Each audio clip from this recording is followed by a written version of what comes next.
Grace and peace, everybody. We are back. Happy Thankful Thursday to you all. You saw the thumbnail, you saw the title, so you know what we're about to do. We got our Thursday Candace Owens watch party queued up. And y'all, she done already put up her thumbnail, and it's going to be a mess. Shout out to everybody who's already jumped into the best live chat on the internet. Shout out to every one of y'all. Hit the like button and go ahead and add your like number to it. We got to move because Candace is going live at 5 o'clock. Whoa! She turning over a new leaf, y'all. she giving your boy a little bit of heads up.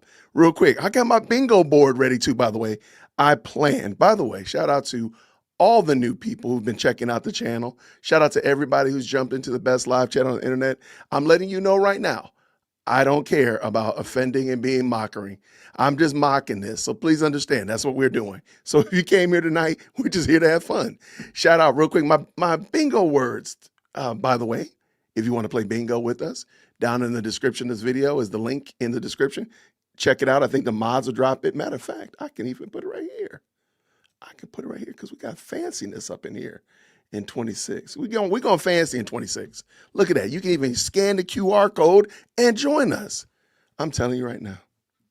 I don't know, man. I think I had a really good lunch today, and I got a lot of good work done. I think that's what my problem is. I'm kind of hyped up. I'm kind of hyped up today. There we go.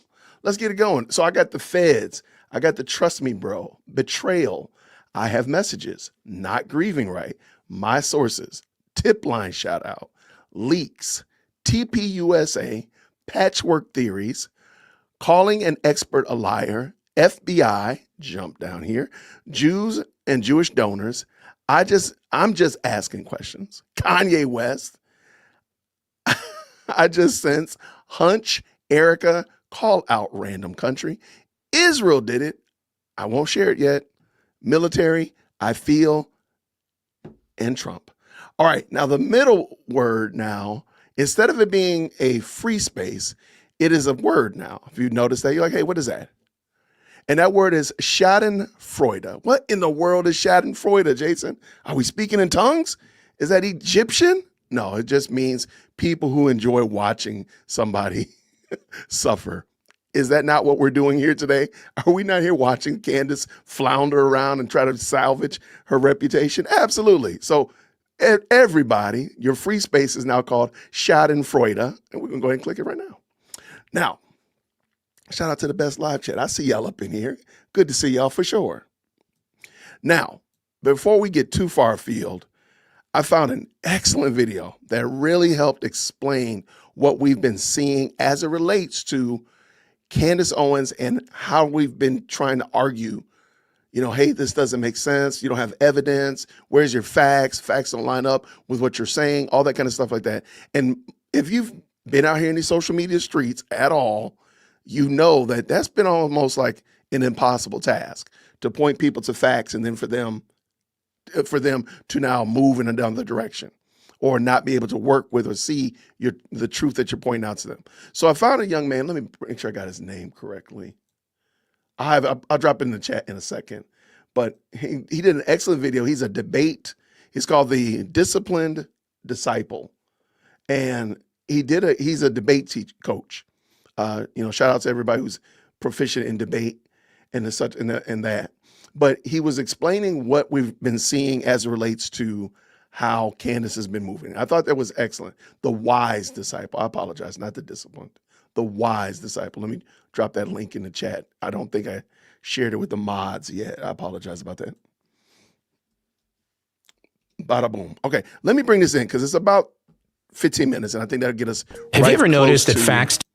That'll get us right close to the start time for Candace. Ladies and gentlemen, let's go. Have you ever noticed that facts don't seem to work anymore? Green hearts in the chat. Green hearts in the chat when you can hear, by the way. I apologize for that. Let me know that you can hear.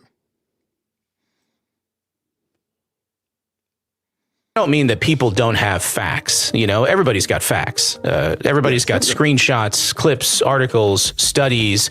What I mean is that presenting facts does not seem to actually change anybody's mind. Are you seeing what I'm seeing? You can slow down. You can reason carefully. You can say, okay, let's just walk through this step by step. And instead of persuading somebody, what you get is suspicion. Candace Owens, Nick Fuentes, Tucker Carlson, Steven Crowder, Joe Rogan, Megyn Kelly, Ben Shapiro. Who has the facts? Who should we be listening to? Nobody knows. And this isn't just politics, it's everywhere. Hey, what the heck is going on? Actually, I think I know. I've seen this before. And those of you who are debaters, you probably know exactly what I'm about to say. So let's get into it.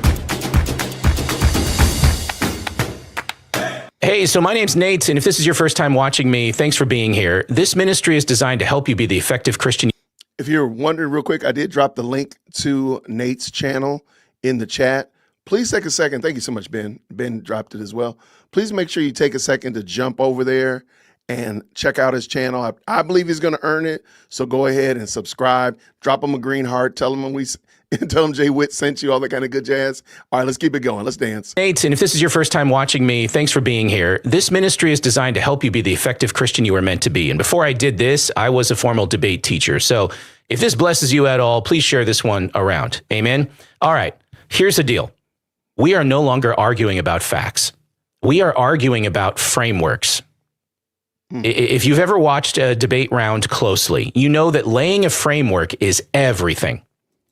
I've talked about this, I don't know how many times in debate videos going back years. Laying a framework tells the judge how to evaluate the round, how to think through about what they're hearing.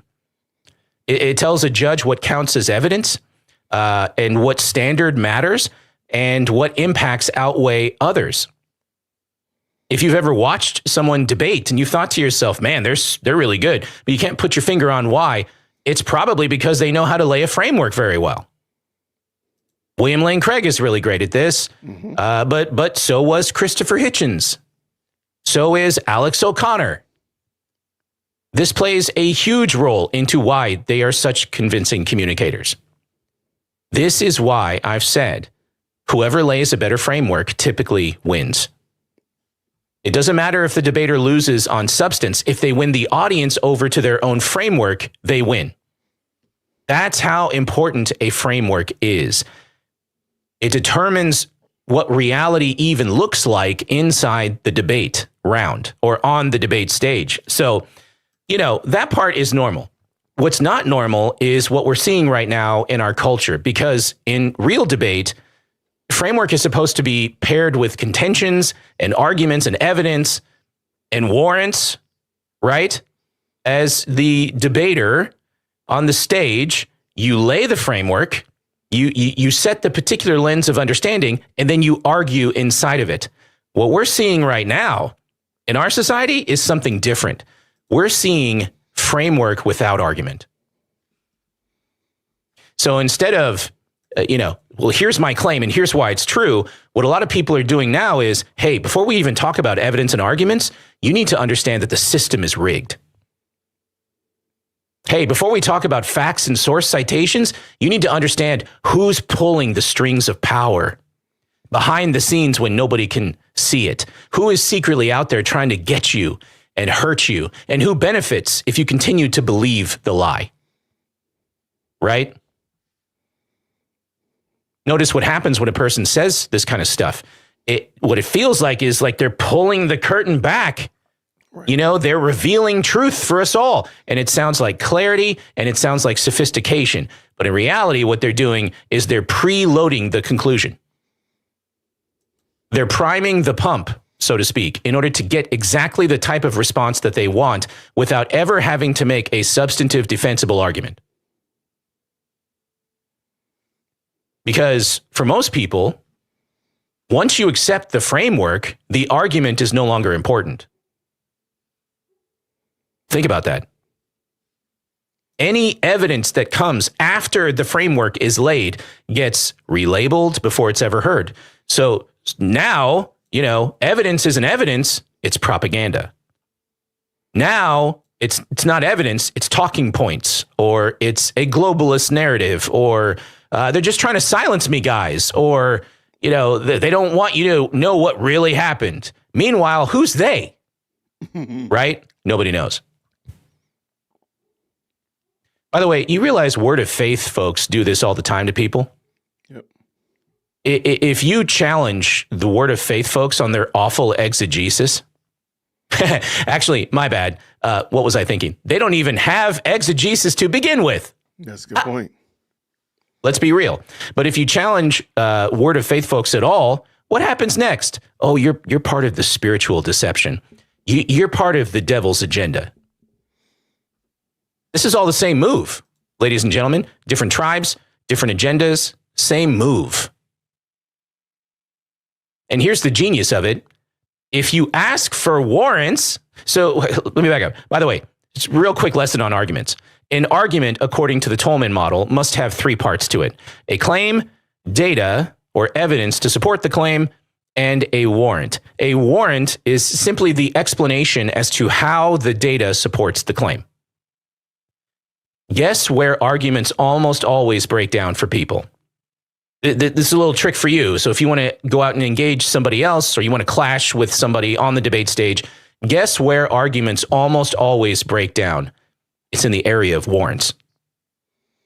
Either somebody gives an insufficient warrant, a flawed or a warrant that it can be fought with defeaters, or there's no warrant at all.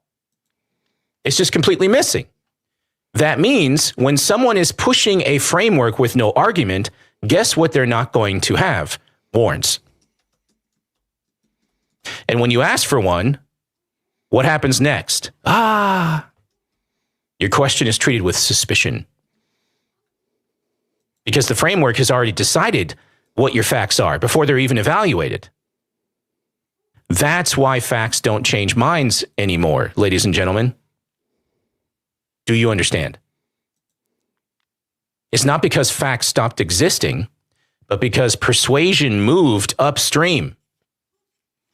Today we're no longer clashing over conclusions, but over the framing of the conversation. Now, here's a question. Why does that work? Why does that work so well? Why can't people see what's really happening? When we click on a video and somebody says, the craziest thing you've ever heard in your entire life, and gets 1 million views. Why? What's going on here? It's because framework-only persuasion offers three things that facts alone do not. All right? First, it offers a sense of belonging. If you see the world this way, well, then you're one of us, right? And imagine that in a time where isolation and loneliness and a deep lack of belonging is a real felt need in the world. This is something that a social media influencer can toy with and manipulate. I'm going to leave it right there. Second, it offers a sense of identity. Well, this is what smart people see and understand. This is what truth seekers stand for, right? And third, it offers a moral high ground. Because when you join the club and you agree with these types of folks, you're helping to make the world a better place and fix what went wrong. But when you disagree, guess what? You're not just someone who holds a different conclusion. You're part of the problem. Once these pieces are in place, evidence doesn't feel like information anymore. It feels like an attack on the tribe. Now, there's an even deeper explanation for all of this that really, in my opinion, goes all the way back to the beginning and explains, how we got here on a much more thorough level, going pre-Enlightenment. And anyway, I've been giving this talk recently, and I'm going to do so again around the country next year. The talk is called Is Truth Oppression? If you want to see the full talk, it's up on my Patreon right now. But you don't need to get to this video. Let me just close with a way forward for you, okay? Because the proper response, I would even say the Christian response, is not to stop contesting frameworks, right? So remember, on the debate stage, both sides are always fighting over framework. And whoever lays the better framework wins. So what do we do now? That's a good question. We need to do two things. The first thing that we need to do is we need to learn how to recognize the framework that's being laid on all of us. Most persuasion today does not sound like, here's my argument, right? Here's my claim, data, and warrant. It sounds like, here's how you should interpret every argument before you hear it. Right. It is vitally important that we call that out. I'm going to jump in real quick and shout out to Nate Sala, and his link is in the description. I believe the mods have dropped it as well. I found this fascinating because I'm not a debate person. I'm not a formal debater at all. I do understand some logical fallacies though. And I was wondering, it seems like some of this that he's saying, like presenting the framework before you're into such of that nature, seems almost like begging the question or assuming and such of that nature. So if you're solid in those logical fallacies, are you violating logical fallacies by making some of these claims that he says that, I mean, let's just be honest, that's what Candace does. She breaks some of those logical fallacies, it seems like to me, but that was just something I noticed I want to bring up real quick. Shout out to the best live chat on the internet. Make sure you get your bingo board. Candace is supposed to be going live at 5, so we'll be ready to go. So let's finish up. A good and proper response would sound something like this. Okay, notice what just happened here. Before any evidence was offered, before a proper argument was even made, a lens was imposed that already decided the conclusion, and it already decided what counts as evidence. That move alone should slow the conversation down. It should force things back into the open. It exposes assumptions that were meant to stay hidden. Now, most people have never been taught to see that move. You need to show them. Amen? Okay, that's the first thing. The second thing is you don't just tear down, okay? You lay a better framework. Why? Because if you only deconstruct frameworks, you leave people homeless. You have to invite them into a new and better framework that can actually handle evidence instead of fearing it. And this is where Christianity has an enormous advantage. If you're willing to use it. The Christian framework actually says that truth is not constructed by power. Truth is not manufactured by language. Truth is not owned by a particular tribe. Truth corresponds to reality because reality was created by God. I might have to run that back. I thought that was an excellent point. I think that's a great point. Let me bring that back up again. I'm going to back up a little smidgen. Framework actually says that truth is not constructed by power. Truth is not manufactured by language. Truth is not owned by a particular tribe. Truth corresponds to reality because reality was created by God.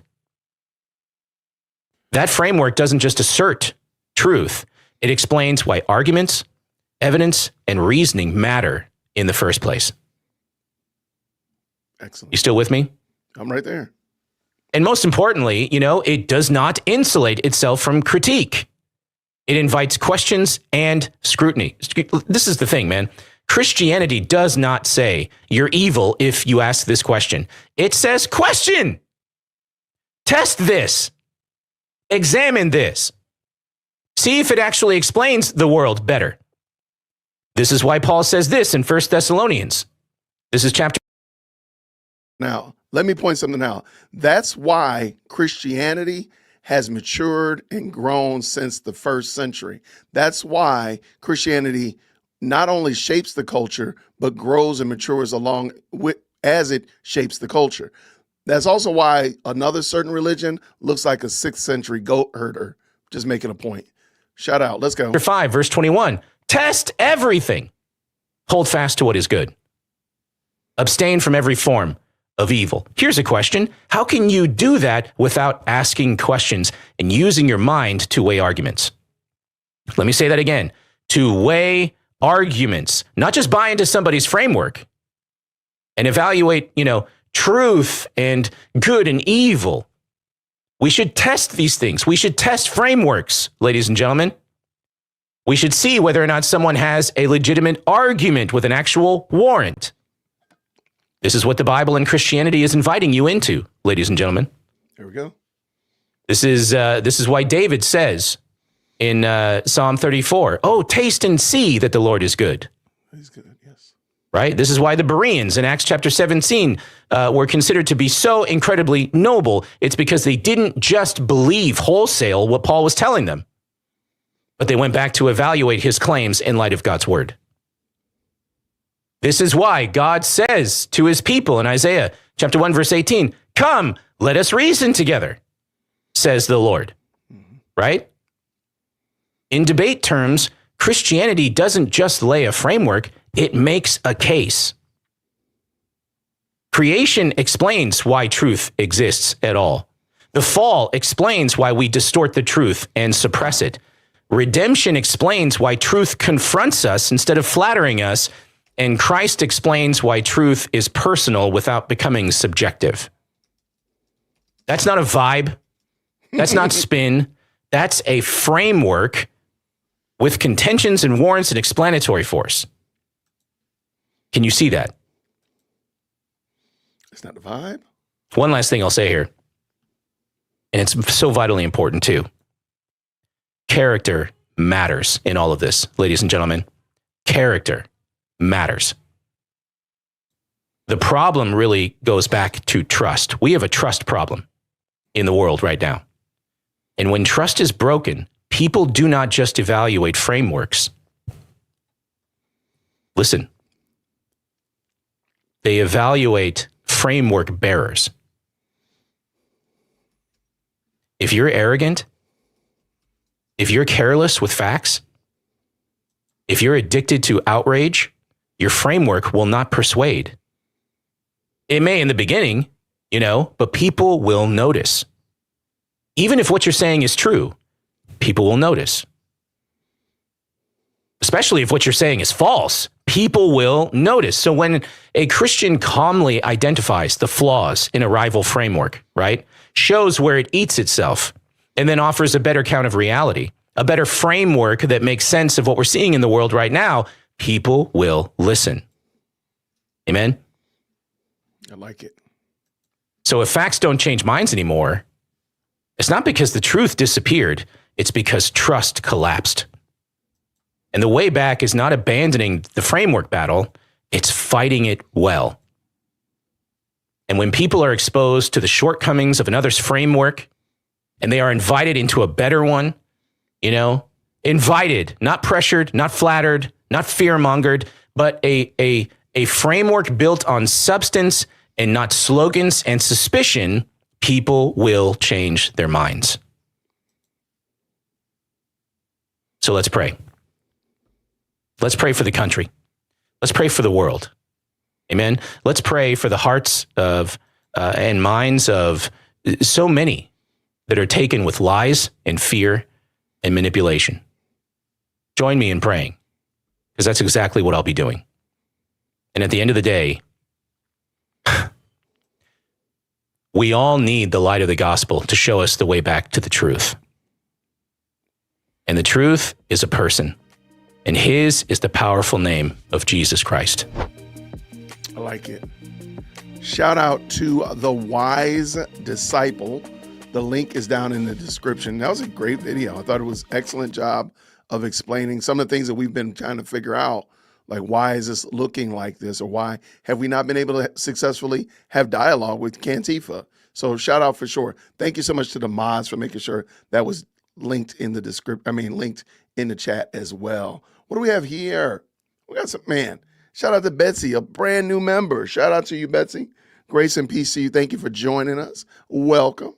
And thank you, Paula, please forgive me, for the $10 super. No question, no comment, just pure love of the game. Thank you so much for your support. I actually did it twice. So thank you so much. I appreciate you. You're the stream sponsor right now. Shout out. And then Eric says this, do your audience members even know the difference between exegesis and eisegesis? Very good question. I'm going to assume that they do or do not. I'm not going to assume that they do or do not. I will just say that exegesis is reading out of the passage or out of the text what's in the text. What was the meaning of the author when he wrote this, and who was the author writing it to? So you say, this is what was in the text, and I'm getting out what's in there. Eisegesis is me bringing my own thoughts, my own perceptions, my own biases, and I'm reading them into the text. And we've all seen people do that with scripture. So shout out. Thank you so much, Eric, for the $5 super right there. I appreciate you, brother. Okay, now we real quick, I got my bingo board. I feel good that I feel like this was gonna be a good one. When I see what Candace is allegedly going to be talking about today, which by the way will not be any form of foreign military assassins. So she will not be talking about that. I'm going to keep bringing that up because she'll never bring that up. I really believe that her lawyers told her that she needs to walk that back. I really think her lawyers told her to walk that back because there's no other reason why she doesn't talk about it at all. That's why, by the way, and a lot of people have asked me, I got a couple emails, a couple text messages about why I am not wearing my maroon, because I usually wear maroon and all that kind of good stuff like that. Like, Jason, where's your maroon? And as you see down here in the title, I'm actually on PTO. I realize that, the end of the year is coming up, and as an assassin, we get like PTO time with every paycheck, and I had not been taking my vacation. So actually I'm on vacation. So that's it. Why am I not wearing my maroon? Because I'm on assassin vacation. That's why. So shout out for sure to Maroon Assassin PTO time. And I'll be back on January 1. I'll be back. Do you believe Tyler killed Charlie Kirk all on his own? See, that's actually two questions in themselves. Do I believe Tyler killed Charlie Kirk? Yes. Do I believe he had assistance? Yes. There you go. I don't believe he did it on his own, but I don't think that any of us do it on our own. When you really think about it, there's always somebody who interacted with you. Maybe they knowingly interacted with you, like, hey, I'm going to help you hide the evidence, or they didn't know and they were like, oh, I'm your Uber driver. So everybody in some way, shape, or form has some form of help and assistance. Is that suspicious? Wait, what's suspicious? Hold on, wait. Let me get suspicious ready. Hold on 1 second. You don't find that suspicious? You don't find that suspicious? You don't find that suspicious? Wait, what's suspicious? Elizabeth, what have I done? What have I done that's suspicious this early? That's not the question. That's one question, assuming you already believed it was Tyler. Okay. I mean, you're welcome to believe somebody else did it. I'm not saying that you can't believe anybody else did it. I have no reason to believe anyone else did it. And if you give me some facts and say, hey, here's another person that was seen carrying a gun, or this is a person that was doing that and other, okay, fine. But just to say, well, maybe there was somebody else out there, we don't know that. I'm not going to do that. There's no reason to. Maroon PTO, yeah, absolutely. Oh, is that why? Yeah, so every now, we get that PTO time on our paychecks, and I just had a lot of PTO, so I had to take for the end of the year. So I'm on vacation.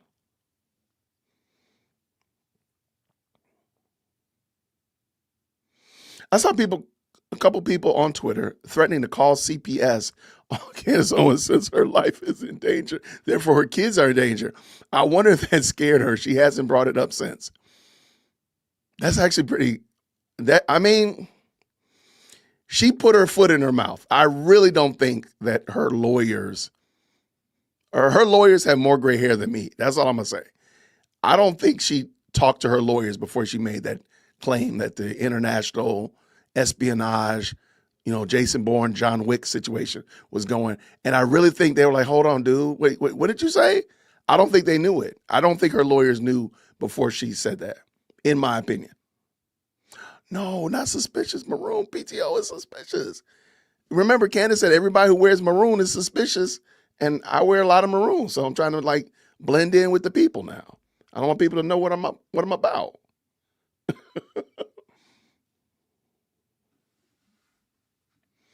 All right, let's see what we got. If Candace shows the ID from her thumbnail, it will answer so many questions. Okay, we will see.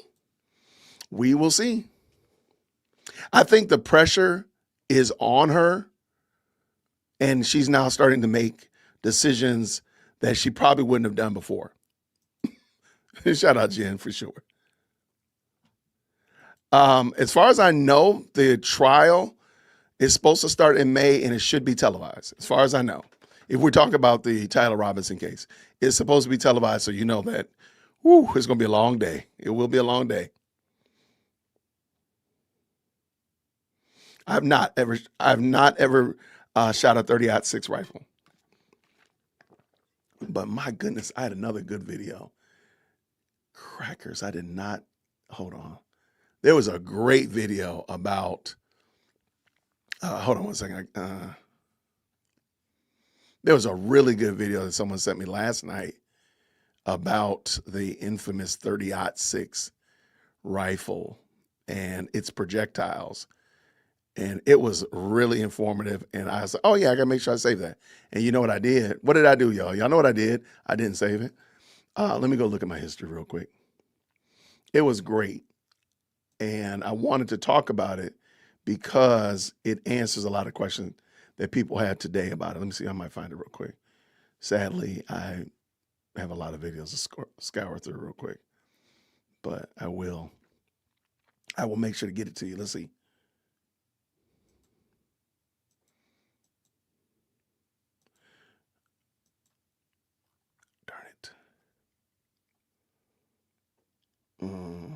Shoot. All right, I don't have it.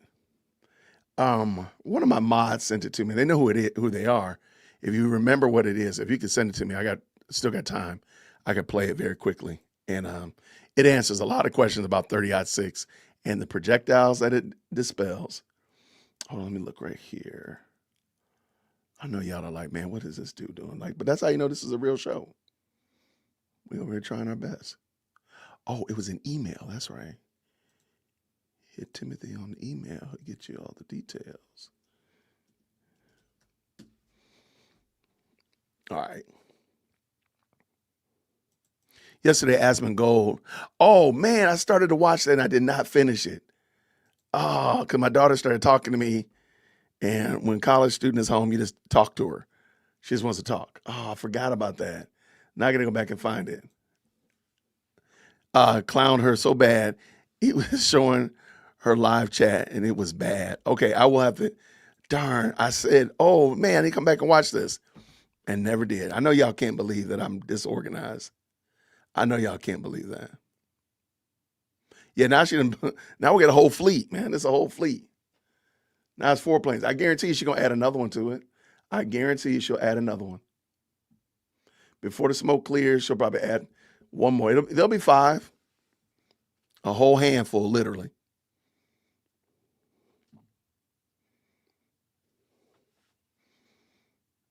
No, I appreciate it. I'm glad y'all was thinking about me. Yeah, you all keep me on my toes for sure. Yes, Shonda Freuda is a free space. That is the free space. Because we're all here making fun of somebody. We might as well take credit for it. All right, where'd it go?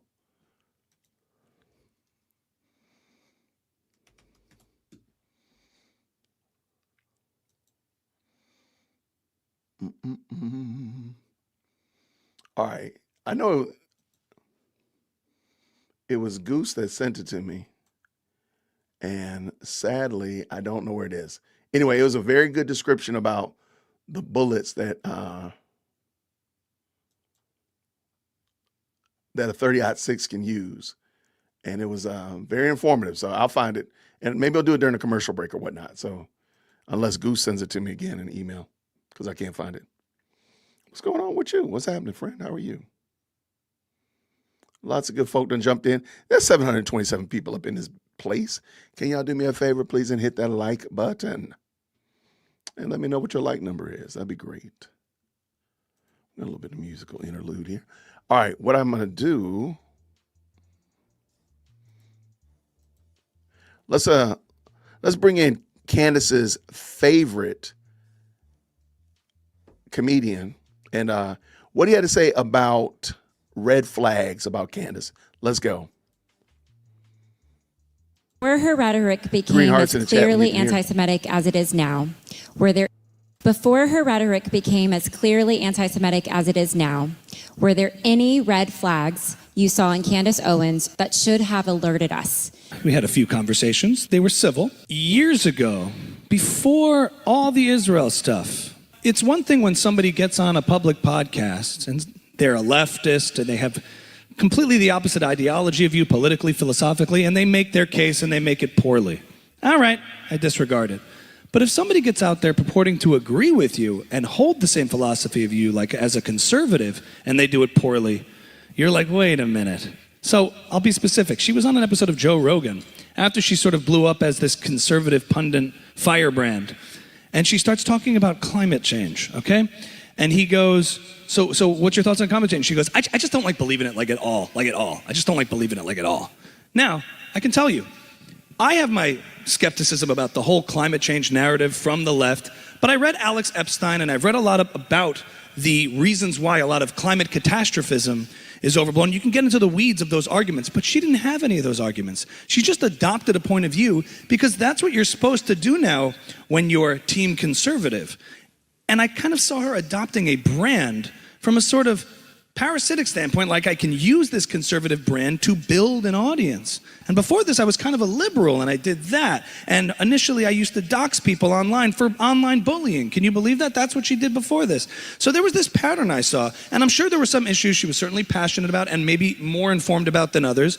But to adopt the whole thing without critical thinking, but just because it suits you in building an audience, that was one big red flag, because she's on Joe Rogan just saying, I don't just like believing it like at all. She couldn't say why. She couldn't have an honest discussion about it because she didn't want to feel like she was abandoning what a conservative is supposed to say about climate change. And that's playing team sports tribalism. That's not having a consistent, principled worldview. And it does a disservice to conservatives, not to liberals. The second red flag was probably the Kanye tweet where she goes, and I debated this with her. She kept saying, okay, so he said DEFCON 3 on some Jewish people, DEFCON 3 on some Jewish people. So what? Like, you don't know what he meant by that. You don't know what he meant by that. Let's just wait. You don't know what he meant by that. How do we know what he meant? DEFCON 3 on some Jewish people. And I kept thinking, he didn't say some. You keep saying some. And that's very different than DEFCON 3 on Jewish people versus DEFCON 3 on some Jewish people. So it's at the smallest little minutia of levels where there's a manipulation going on, because there's a huge difference between on some Jewish people versus Jewish people. And I'm not making a mountain out of a molehill. It's very precise, it's very calculated to try to just use a manipulative tactic in talking about these things, and you're just not being an honest actor when talking about this because you want to defend a famous friend who said, I like the way Candace Owens thinks, and I think years later, she likes the way Kanye West thinks. If you get that kind of clout from a major celebrity, you're not going to let that go. And it tells me what motivates you, and it's not principles and values, it's clout. All right, shout out to Ami, and I thought that was an excellent response. And a lot of people now are starting to see that, man, there was something about Candace back before that we just didn't pay attention to and such like that. I did find Dr. Springload, which is a funny name, this video. I thought it was excellent for explaining, again, how the 30-06 enters into the fray. So, Dr. Springfield, please forgive me. So it's two guys. They're acting like a doctor. One is a patient and one is a doctor. So you kind of got to get the understanding of the shtick. Maybe we'll watch it twice, but I thought it was excellent. And let's bring it in and let y'all see what I'm talking about. Hey, Doc Springfield, I know it's real late, but can I please come in, sir? Get in here, boy. Oh, hi. I don't have all day. All right, I keep losing livestock. Something is killing them and just leaving them lay there. I need a prescription from you to deal with this issue. You need medicine. Big medicine. Yes, but what kind do you think?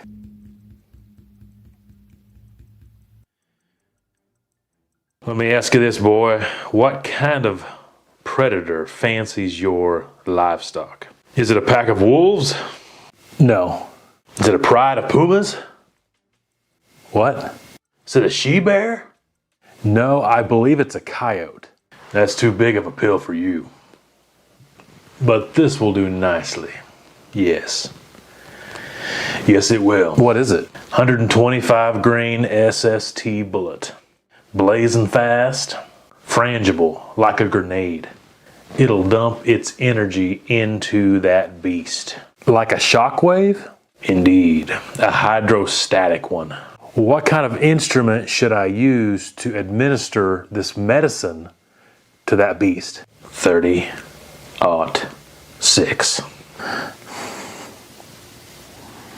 Isn't that a little much? Maybe? Perhaps? Boy, you don't come to Dr. Springfield for anything but strong medicine. Now take your prescription and leave. Yes, sir. I'm sorry. Thank you. Thank you. Boy, Yes? if something a little meaner, a little stouter, comes at your livestock again, I've got medicine for them too.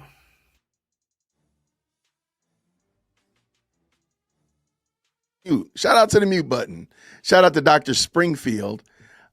I really truly believe that Candace is preparing for the inevitable of realizing that matter of fact, let me back up for a second.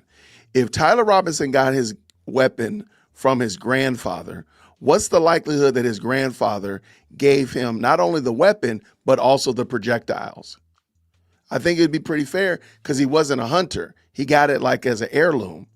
So he probably wasn't going out using it every weekend or going out testing it and so forth. So he might have even gotten the projectiles from his grandfather.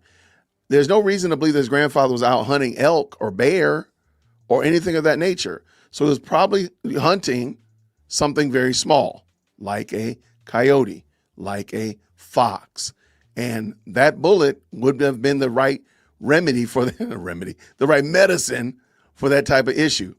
I think Candace is preparing the fact that she's about to get really, really embarrassed. Here, let me bring it back in just in case you missed it. Shout out to, again, Dr. Springfield. Do I have the link here? Let me see, drop it in here for y'all. Yes, here it is right here. Bada boom. All right, just dropped it in the chat for you as well. Check it out. I mean, great points. Let's bring it in again. Hey, Doc Springfield, I know it's real late, but can I please come in, sir? Get in here, boy. Hi. I don't have all day. All right. I keep losing livestock. Something is killing them and just leaving them lay there. I need a prescription from you to deal with this issue. You need medicine. Big medicine. Yes, but what kind do you think?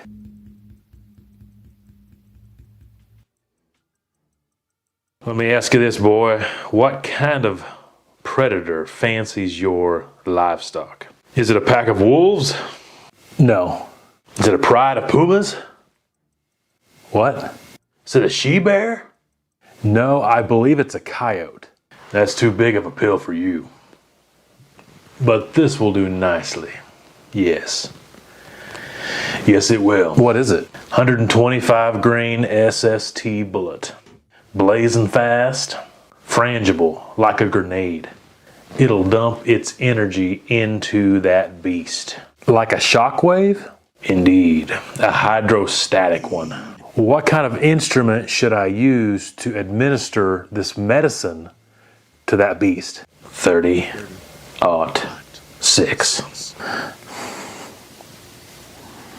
Isn't that a little much? Maybe? Perhaps? Boy, you don't come to Dr. Springfield for anything but strong medicine. Now take your prescription and leave. Yes, sir. I'm sorry. Thank you. Thank you. Boy, Yes? if something a little meaner, a little stouter, comes at your livestock again, I've got medicine for them too. All right. So shout out to Dr. Springfield. I thought that was super informative. And it does go along with what I understood about ballistics. And again, and I think that the actual channel is called, I just had it up. Oh man, Jason. The actual channel is Hopeful Ballistics. So check them out. Definitely give them some shout out. And I think it's also super interesting the day that they posted this video. I'm not going to tell you what day it was. I'm not going to do that, but I want you to go check out their short. The link is down in the description. Matter of fact, I'll drop it again. And just notice the day that this was posted, which is very, very interesting to say the least. So shout out to the best live chat on the planet. Are we talking about Charlie Kirk? Please move on to the new video. We're talking about Charlie Kirk. Please move on to a new video. Okay. All right. I guess I don't know who that is. Thank you so much for your insight and wisdom.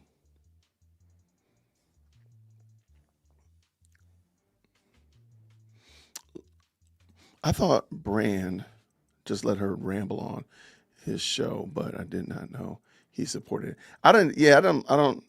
That was Russell Brand. I'm totally disappointed in that.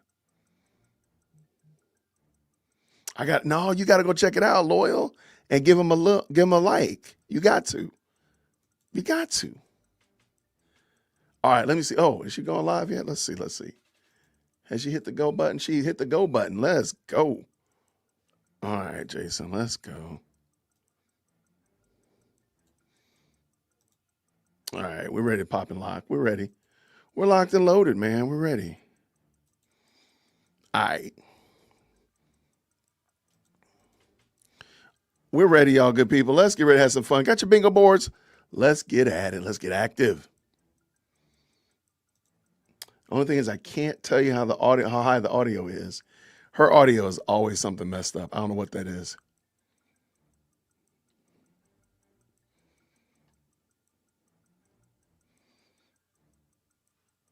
All right, lots of good folk up in here. Appreciate y'all.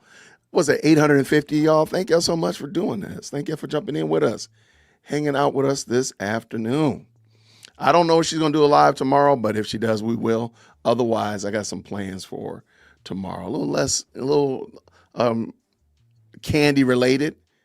If she's not going to be live streaming tomorrow, we have something better planned.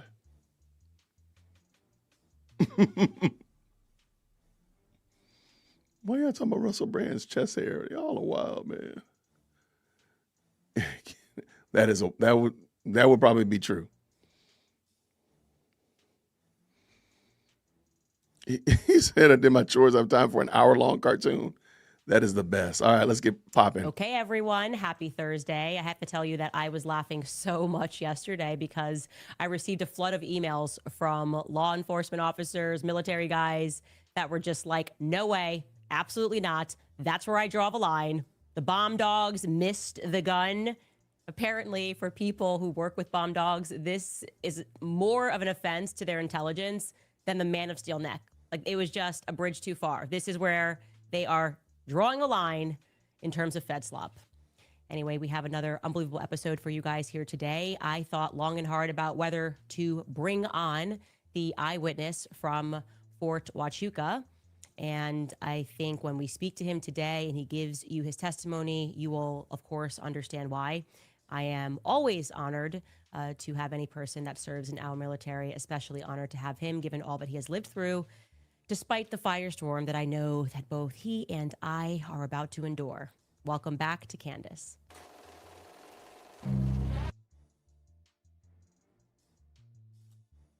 All right, let's see it. Let's see it. Here we go. Okay, so a couple of things before we get into that interview. I, at the top of the show, first want to tell you about this interesting question that I received yesterday from one of our viewers over on X that I wanted to address. He asked me specifically if I saw black plastic fragmentation over the floor of Charlie's SUV.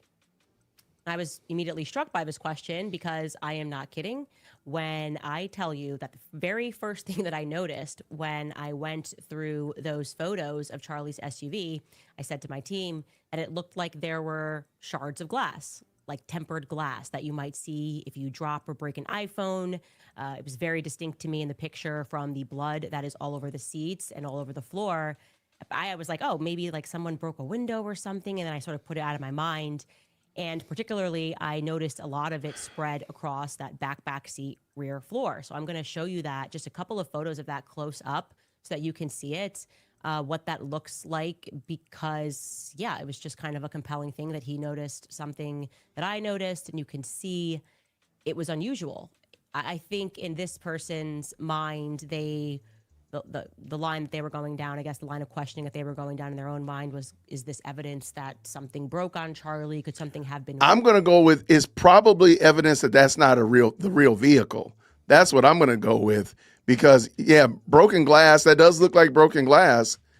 It's very possible somebody's punking you, Candace. I don't know how many times God has got to show Candace that she's wrong and she's going down the wrong avenue. So now they're going to go with broken glass. So the reason Charlie Kirk didn't get shot by Tyler Robinson is because of broken glass in the SUV.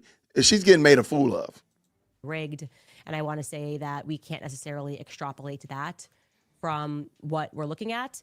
It could be 1,000 other things. Somebody could have actually broken a phone in there. Somebody could have had something in there. It could be broken hard candy. I mean, there's a lot going on. And but I did want to address that because it was interesting that he noted it and asked if we saw little black bits. And I do. That is visually what I see. I am hesitant, by the way, to put up the rest of the photos, kind of still going through that. I want to be slow on that because obviously I don't want the federal officers, the good guys that are in there who have assisted in this, to be rumbled, right? I don't want people, cash to go on a hunt and figure out who gave us what and people to start getting fired. We need to have the white knights in government. So I just need some time to think about that. I don't think this is real. Anyways, what we can do, however, and what we're starting to formulate now are just addressing these data points, right? These mysterious circumstances, these things. Again, I don't think those pictures are real. I'm going to go on a limb. I'm going to put myself out there. I don't think those pictures are real. I think that somebody has sent you some pictures and told you that that's what happened and said this is the interior of Charlie Kirk's SUV. And you have no way of guaranteeing knowing that that's true. You have no way, and you don't care. You just want to show information to muddy up the waters. That's the problem, Candace. That's why you keep getting punked. Things that don't necessarily make sense. What do we actually know about that day? And what's really interesting for me is when I review these data points, I can't fathom how there are people out there right now trying to convince you that there is overwhelming evidence that Tyler Robinson committed this crime. There's no evidence outside of these shady messages that are not even time-stamped. We don't have a confession from him. We have nothing. Okay, so that's funny. Some data points for you to remember as we go through this. I'll move out the way. The surgeon never confirmed or even suggested that Charlie was shot with a .30-06 or that Charlie had a steel neck that stopped that bullet. Rather, he suggested throughout the course of a conversation that maybe a frangible bullet was used. The lone confirmed eyewitness that we have that is confirmed to the alleged shooter on Losey Center rooftop before the sound goes off, the sound of a shot rings out, has not been contacted by the lawyers or the investigators on either side of this trial, the pending trial. We are now in the phase where investigators are supposed to go out and be collecting more evidence pending the May probable cause hearing. He still has not been contacted. And why is that crucial? Because this individual is an instructor at a gun range. He claims the weapon that he saw looked more like a .223, quote, something shorter than the one that they found. The person that he observed was wearing what seemed to him to be black tactical gear plus a face mask, and he describes that person as looking like a professional. Real quick, I got a question for you. If the person that she's supposed to bring on is so important, if the person she's going to bring on is going to blow the lid off of this whole story, why are we doing this right now? Why is this taking up the majority of your time? And dare I say the most interesting, the opening salvo of your time? Why are you not bringing on your guest? I think we know why. The bomb dogs were unable to locate the weapon in the field where it was eventually discovered, despite the fact that they had crawled over that area. They just weren't on their game that day. This is now my favorite part of the story. It's just I just didn't expect the reaction to be what it was. I just love the people that are like, no, absolutely, we are done with the Fed slop. Instead, what happened was federal agents directed local officers to the weapon. Lucky feds. The canines were not provided with the scent of the weapon once it was discovered, so they did not then take that weapon and then have the dogs trace it back to the top of Lossie. That did not happen. Terrell Farnsworth, still major question marks. He raced to remove the camera that was directly behind Charlie's head. I want to tell you, by the way, I'm reading myself into this, so not a data point, but in my mind, when I imagine why he might have done that, I think it's because they were going to go with this story that 30-06 hit Charlie Kirk. And what debunked that obviously would be seeing that it didn't go through. There was no evidence of what should have been a tremendous amount of damage done to his neck. I also want to say here, because I've heard that various people like Terrell are getting death threats. Obviously, if you're watching this show, we are investigating what happened with Charlie Kirk. I have been clear that I do believe that there are some people that are engaged in a cover-up. Does she realize that she's the one that's causing these people to be put in harm's way? Nobody's going after these people but your crazy wackadoodle folk. You actually put this person's name out there. You're saying his name right now, for crying out loud. Y'all, this woman is Lord, please humble her. I am never giving anybody the permission to, go be a But bandit you're doing and it go outside and take the law into your own hands. That's Hold not what you on. should- Wait up. Hold on. That's what you do when you ask the people to go research this stuff. You're deputizing them to do things like this. I'm not saying that you're telling them to break the law, but you're telling them to do things, and they probably carry it too far, Candace. This cannot be the first time you've heard this. Ever be doing and engaging in. Next data point that we have, federal agents prevented the surgeon from returning to his operating room. I told you that was something that startled him, and he placed a call, presumably to DC, to make them move because he wanted, obviously, the team to get back in there to clean it, to make sure that Charlie could get cleaned up before Erica came in. Federal agents removed the hospital surveillance footage. They're on a manhunt. And for some reason, that seemed like something that they should do. That strikes me as tremendously odd. We have that the vehicle in which Charlie was transported to Timpanogos Hospital was not impounded by law enforcement. It's very odd. And there were multiple sets of prints on the weapon that was found, something that I did not share with you, but I did know this for some time, and I can confirm this to you. Hold on. You know what? I don't usually stop in the middle to do a super, but this super jumped out at me. Thank you, Jocelyn, for the 5. First of all, this right here is gold. This is exactly why she's doing this. Shout out to you. She says this. She's going through the confirmed data points, quote unquote, to remind Candace why they ever trusted her. It's bothering her so much that they turned on her past meeting. Thank you so much. That is exactly it. Shout out. That is it. Man, that was good. That's one of their things. They got the prints of Tyler Robinson on this gun. There were multiple sets of prints that were on the gun that was recovered thanks to the instincts of the feds and not the noses of the dogs. And finally, and I think this is a big thing, the footage of Tyler Robinson turning himself in is apparently missing. And I have told you guys, and again, I'm reading myself into this, that in my investigation, I found that their entire story about how the parents turned him in and did the right thing is crap. It is BS. That's not what happened. They were told either, these doors are going to get broken down or you're going to come in peacefully. And Tyler chose the latter. I also was told by police officers that were there when he came into the police that they were told not to look at him. They were told to avoid cameras. Very strange things that happened when he did eventually come in. And we won't know how strange because apparently the footage is missing, according to local Utah news, that they didn't say a FOIA. There's another term. What was it? Gamma requested for that footage. And we're basically told, well, now there's been an expiration on that footage and we don't have it. So maybe they just mean they already handed it over to investigators. I don't know, but we will wait and see. That's a lot that is going on. I want to pivot now because our instincts, which they keep mocking us over, I think are on the money. We're going to talk now about Christianity. See?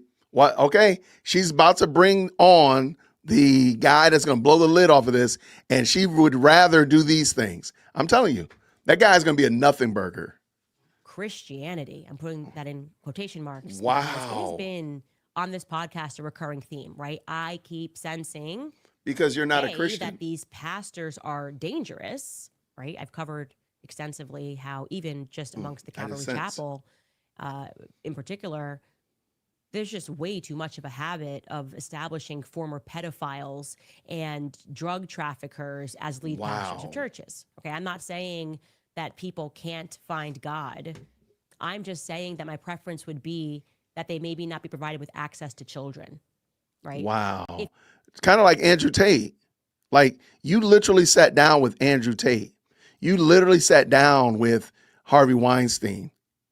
You did, Candace, but you have no problem with that.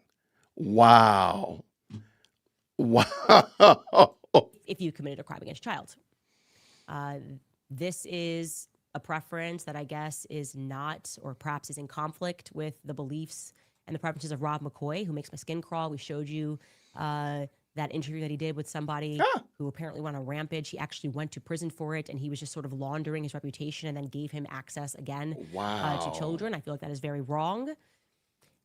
I have also on this show been speaking a lot about these quote unquote Christian influencers. Something's not right. A lot of women who seem to know their Bibles for almost Okay, I'm going to do my very best not to go off on this, but the fact that Candace is about to berate Christian content creators who've been calling her out when she herself can't find the book of Genesis, if you gave her a Bible, that's crazy work. This is crazy work, y'all.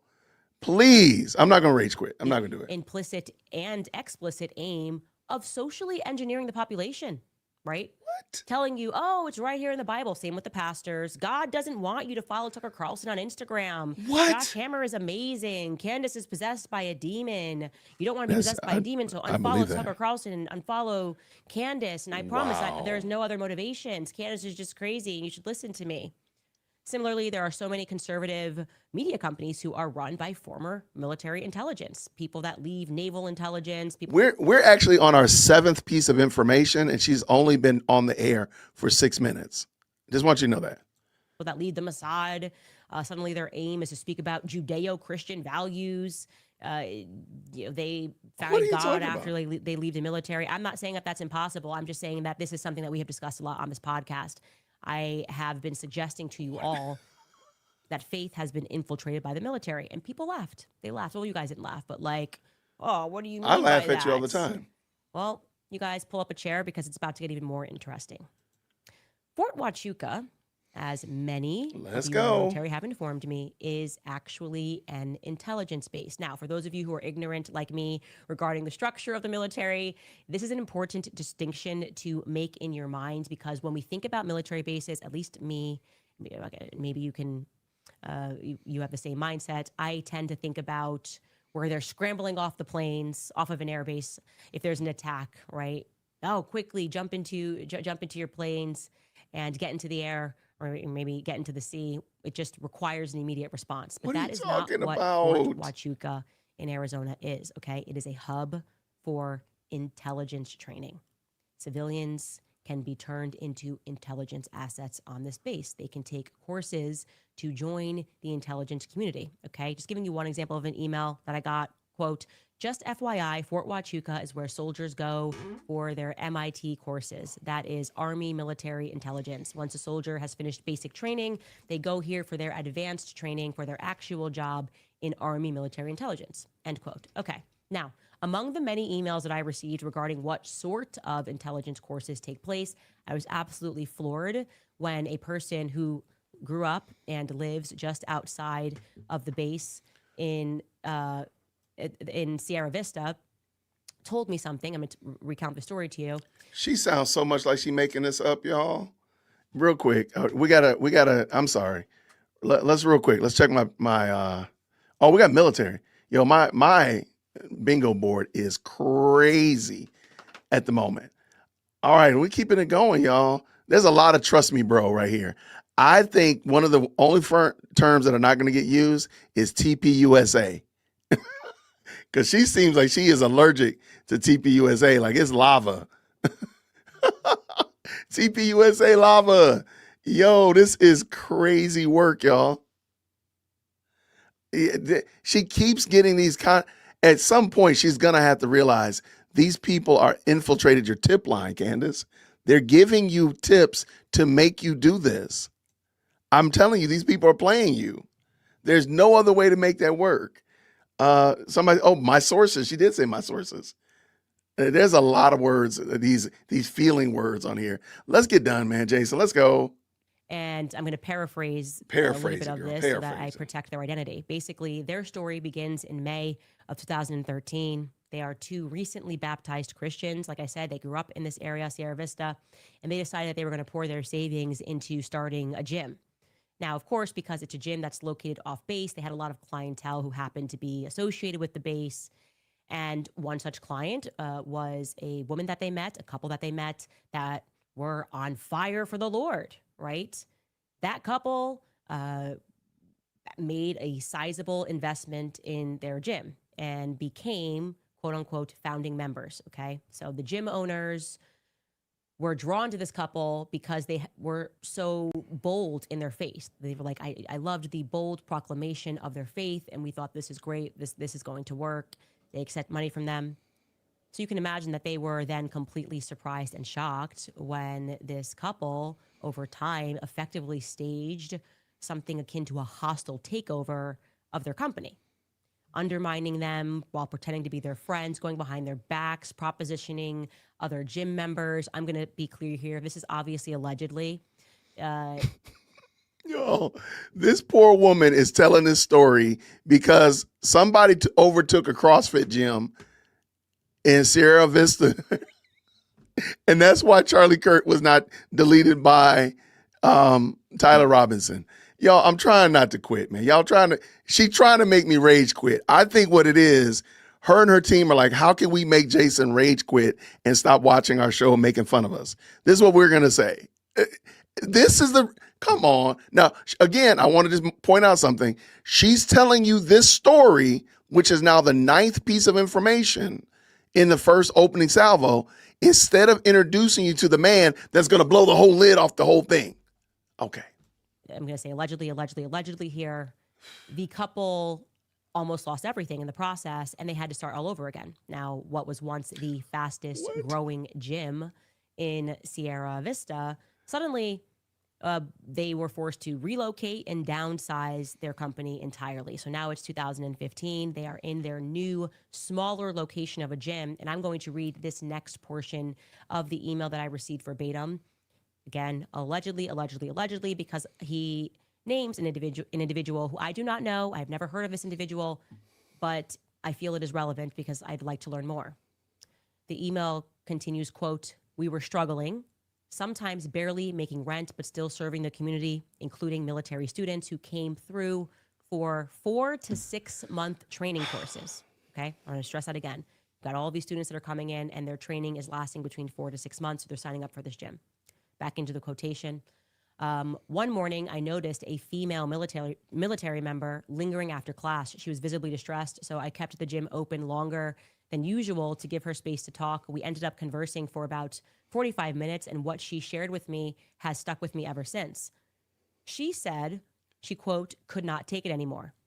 When I asked for details, she explained that her stress was coming from a class that she was taking on Fort Huachuca, taught by none other than Bruce Bevins. I quit. My ears perked up when I heard his name as I immediately remembered the incident with his wife.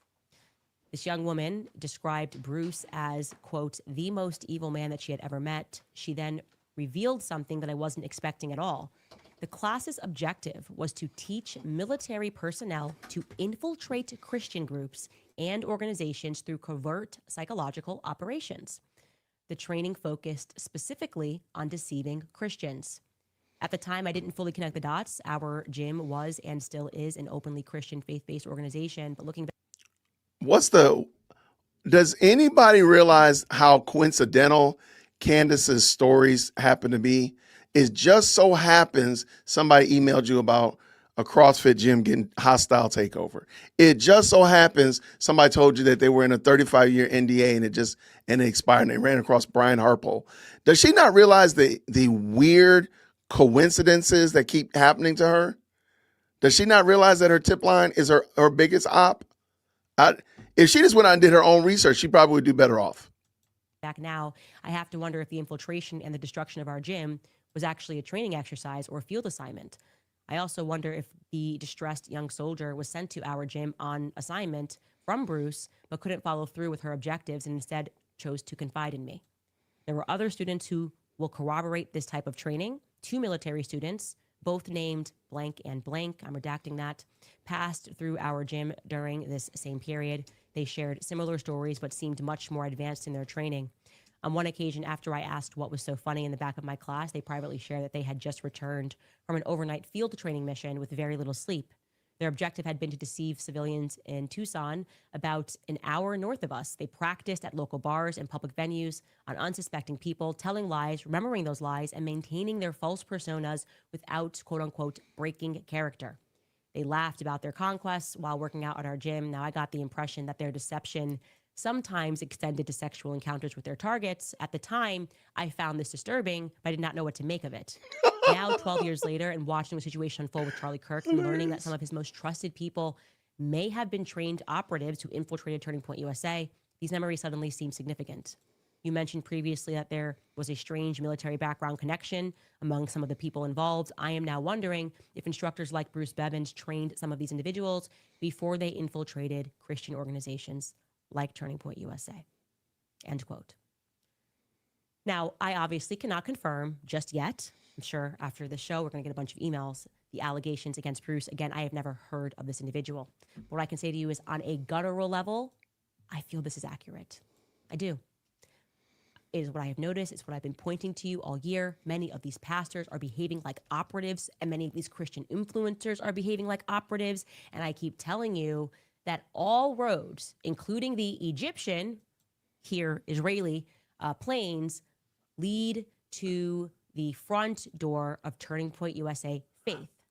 I kept saying there's something when Faith suddenly infiltrated and something happened to this organization. And I feel this email is a big piece of the puzzle. Okay. So if you played a part in these exercises on Fort Huachuca base where you were learning instructions about how to be a good little Christian to infiltrate and potentially to overthrow a Christian organization, and maybe you're having some second thoughts about your soul and you'd like to speak to me about it off record, please email moretips@CandaceOwens.com. And I would also like you all to remember that we suddenly have been experiencing wall-to-wall panic ever since we mentioned Fort Huachuca. We saw this. It's crazy. I mean, the articles right now are unhinged. They are just doing fiction. The panic button was pressed when we mentioned Fort Huachuca and the alleged meeting that happened on the morning of September 9th. So we're going to get into that. And by the way, for those of you that thought that this person was making it up, he was apparently not familiar with metadata. I don't think he was. And he had not. It's funny that she keeps bringing this up. I don't know. I don't think her people follow me, but I don't believe this person is going to come on camera. Sure. He's going to probably show some kind of, you're going to probably show something that he quote unquote sent you, but that person's not coming on camera. That's not going to happen. Not sent me the photos that he took that morning on the base. So he tells a story. I stepped outside, I got coffee. Well, because he thought he was going to right, and I'm laughing here, going to like right the wrong of his past, he was sort of documenting himself while he was on the base. So he sends me over all of his stuff, and I literally was able to confirm with the metadata where he was, exactly what time it was, and see the background, obviously. And it's just a fact, okay? It's just a fact that this happened. He was there. I was also able to establish it because now this is like beyond a reasonable doubt. Now, when we get back after this brief break from our sponsors, we are going to bring on, and this is his new name, Mitch. I've told you about who he believes he stumbled upon in that meeting, and I think that we need to focus on that. And you may learn more. I know I certainly did. We'll be right back after a brief break. All right, you guys, when they y'all, down on abortion. Mitch is about to come, y'all. Mitch is about to jump into the chat. Y'all, I'm sorry. I don't even care. I don't think he's going to do it, but let's let him go. Thank you, Ruben. Raina with this says metadata matters. So did run that through something to verify these are real. I don't know. Again, it's Candace. So how do we know that any of this is real? Thank you so much, Crypto with the 5. Has anyone told you that you sound like the lead attorney? Hey, he's actually my mentor. So I take that as a very big compliment. Thank you so much. He's mentored me here on these YouTube streets. So shout out for sure. Thank you so much. Black Sigma with the 10. Jay, I want the audience to mark this down. The key to surveillance cameras in full context from rooftop to stairway, if it shows Tyler Robinson carrying the rifle, Candace is done. I'm just trying to figure out why she thinks that we're going to get all this evidence. Like we go down go down to Walmart and buy the evidence pack and see all the evidence. Like, what are you talking about, Candace? Thank you so much for that, Black Sigma. What do we have here? Is Nicole with 5? I'm convinced Erica presented a cease and desist. She's backtracking so much. Her fans hate it. I'm here for it. I agree 100%, by the way. Thank you so much. It's Nicole. Thank you so much, Mike, with the 10. Jason, my brother in the Lord. 0 second timeout for you. I streamed driving home from a road trip. Only grace kept me from hurting innocent people. Also, if I have drained my bank account, no, don't drain your bank account, my brother. Don't do it. Thank you for the 10 for sure. I appreciate it. What's Phantom coming up in here with the 2? No Christian should follow her after this. I'm trying to figure out why. And this is something I brought up to some friends of mine as well. Can somebody make a biblical argument for what Candace does? Like scripturally, like how would you make the case for Candace? Like if you were going to your pastor or an elder at your church and you were talking about Candace, how would you make the biblical case for what she does? Not the secular case, but the biblical case. Because I can make the biblical case for why Candace is complete and totally out of pocket, and I can make the secular case. But I just want to know, has anybody ever heard somebody make a biblical case for what Candace is doing? And Candace can't even do it. Let's keep it going. Thank you so much. Gracefully Rooted with the 2. Does she know the military has chaplains too?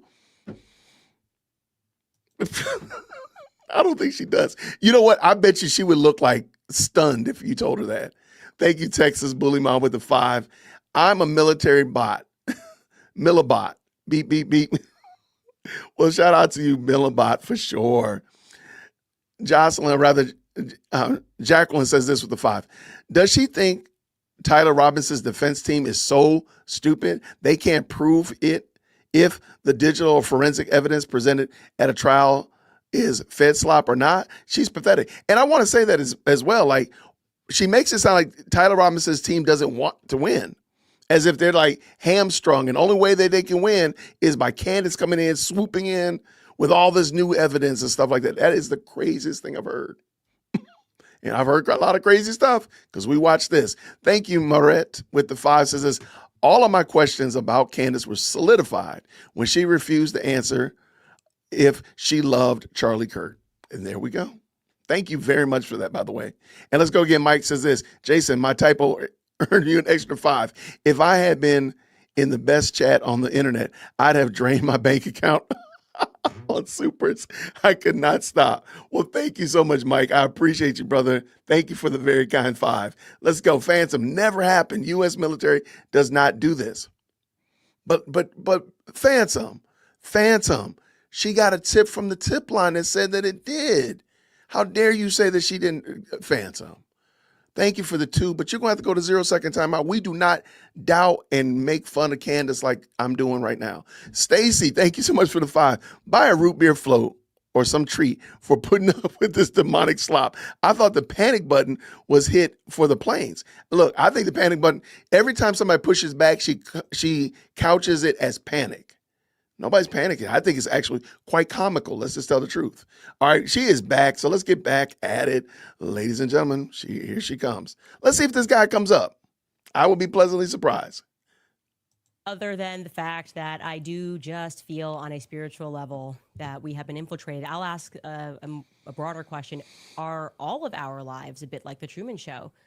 Do we have essentially a cast of characters who are performing and pretending, and this is what kind of made everybody go crazy after the Turning Point USA event where Tucker asked the question, where does this guy's money come from? I mean, obviously Barry Weiss is one of these actors. This is clearly an act. You obviously are not intelligent. You obviously are not some journalist that worked their way up and broke some important story. To call somebody unintelligent and to call somebody not a journalist, the irony is going to probably murder me tonight. You are obviously an intelligence op, and not so intelligent op. Like, are we living in the Truman Show? Are we all going to work thinking that we can climb a ladder when in reality these people are just selected and given certain they're supposed to be certain characters. You're supposed to pretend like you're a the head of a tech company and you're supposed to be super weird and quirky. I'm going to cast you into that role. This is the, we go back to Nate Sala, the video about framing. This is the framing. She's muddying it up all together. So this is the framing that we was talking about. Shout out to Nate for sure.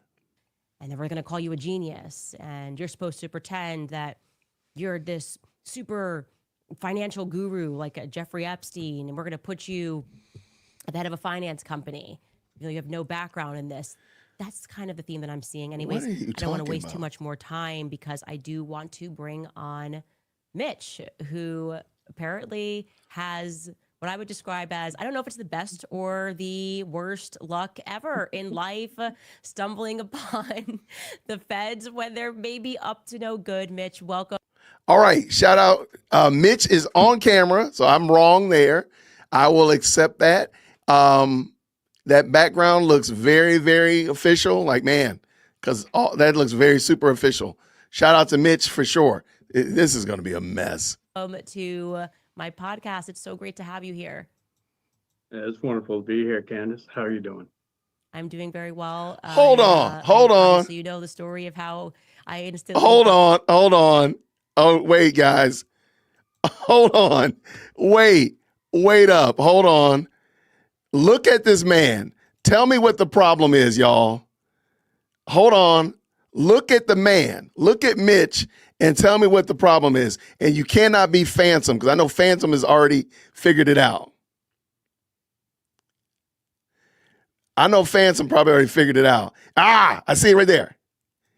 You want me to believe this man is 55 years old? Come on now. Hold up. I'm supposed to believe that this man is 50. I'm 52. Okay. That's what you want me to believe? Okay. Candace, you're being punked. I'm sorry. There's no way in the world you're going to tell my mama's son on this here internet that man is as old as me. I'm sorry. I'm not buying it. I'm going to assume that he was at least 20 because she made it sound like he was around 20. So that means he's like 55 years old. In 1990, we weren't taking 18 and 16-year-olds. This ain't World War II. This dude, he is entirely, I'm sorry. There ain't no way this man is 50-something years old. The email from one of your friends that just said, you should call Mitch after I prayed and said, I'm missing a piece of this. Please, God, give me a piece of this. How coincidental. And the first email I see when I get back from church on a day of holy obligation is this email. And so, Mitch, my audience is up to date on what happened to you when you were 20 years old. And I'm wondering if you can just sort of briefly recap in case I got some things wrong. Okay, he's 20 years old. Wow, briefly recap 35 years, sure. All right, so so that means he's 55 years old.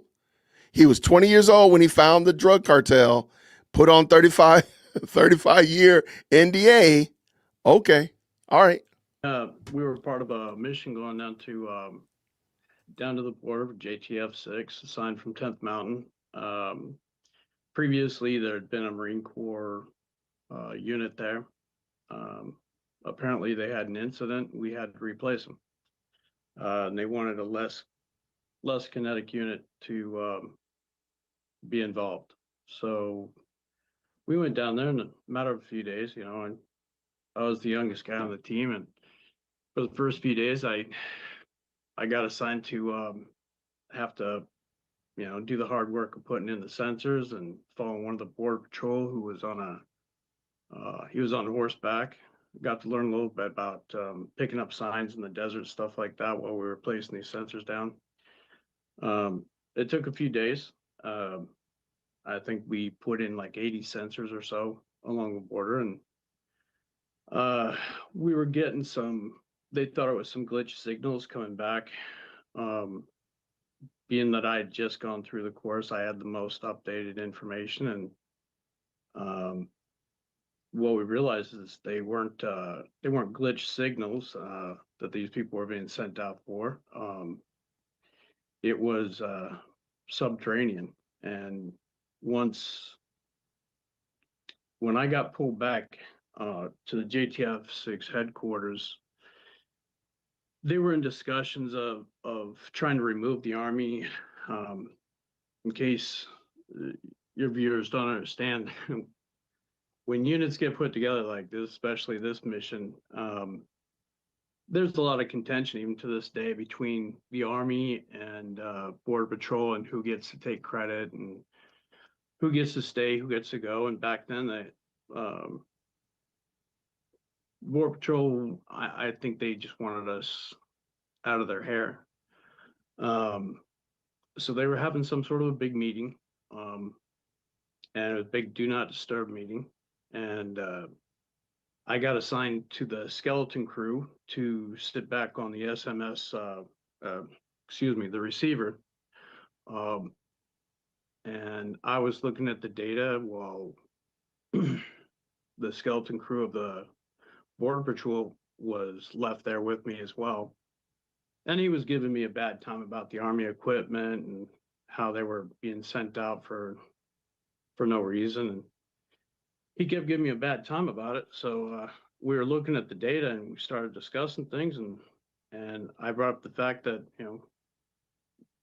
I asked if there was any subways or something like that around. And between the two of us, the light bulb went on that, it was an underground tunnel. And within minutes, we could triangulate the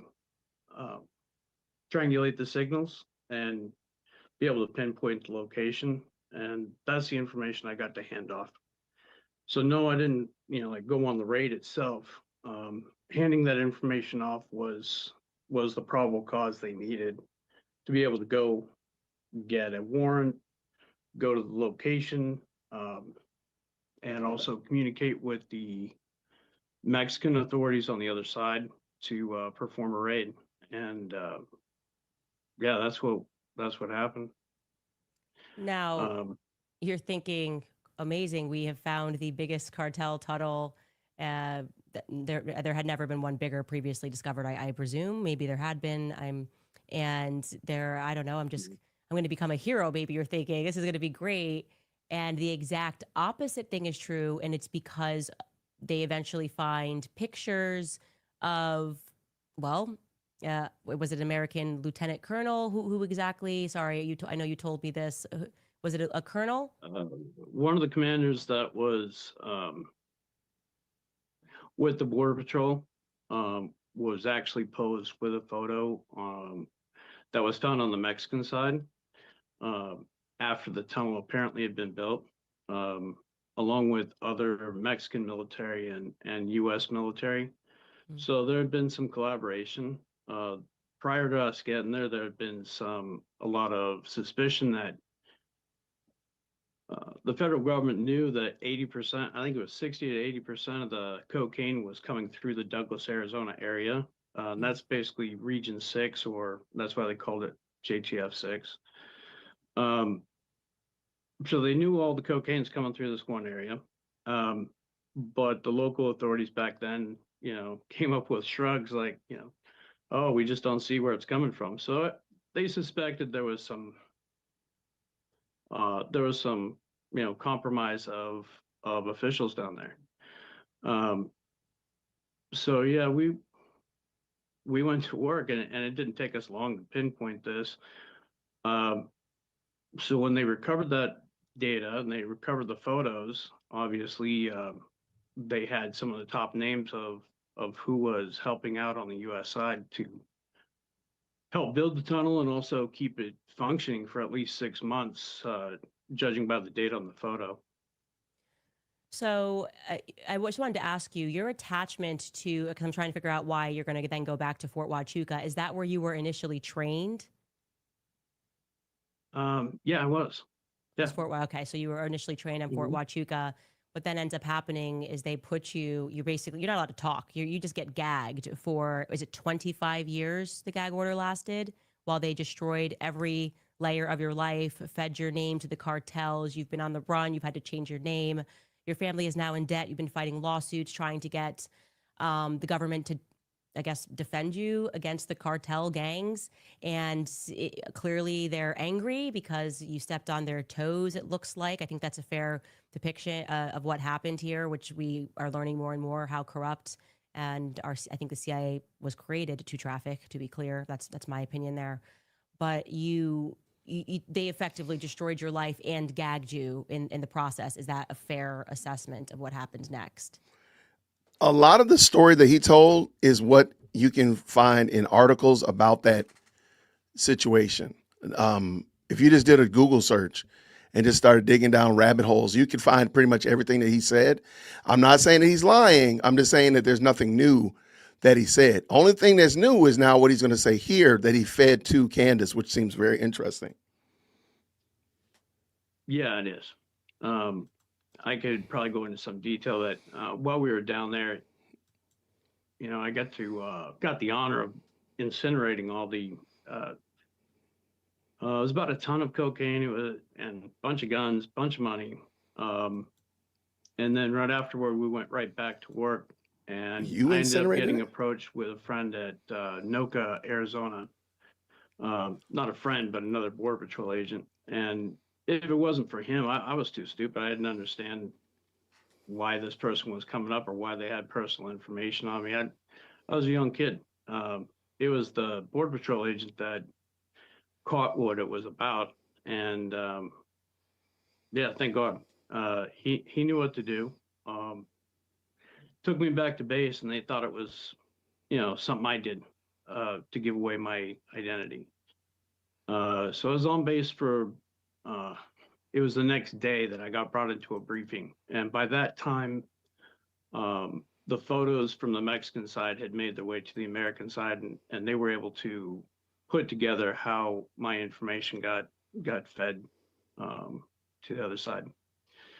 As far as cartels and stuff like that, it's just plain corruption at this point. It's thick. And yeah, they have followed me.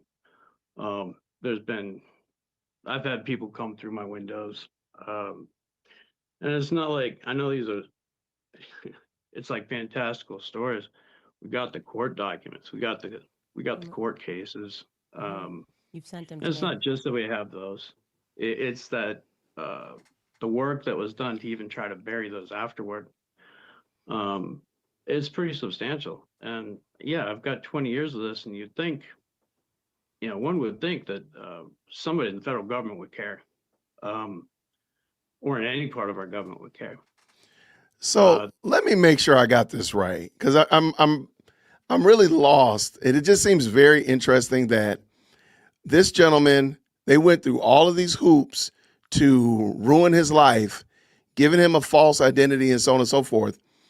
Why not just put his head to bed if it was really that big of a deal and y'all were corrupt on this side of the border? Why not just put his head to bed? Why leave him around for him to cause y'all trouble and chaos?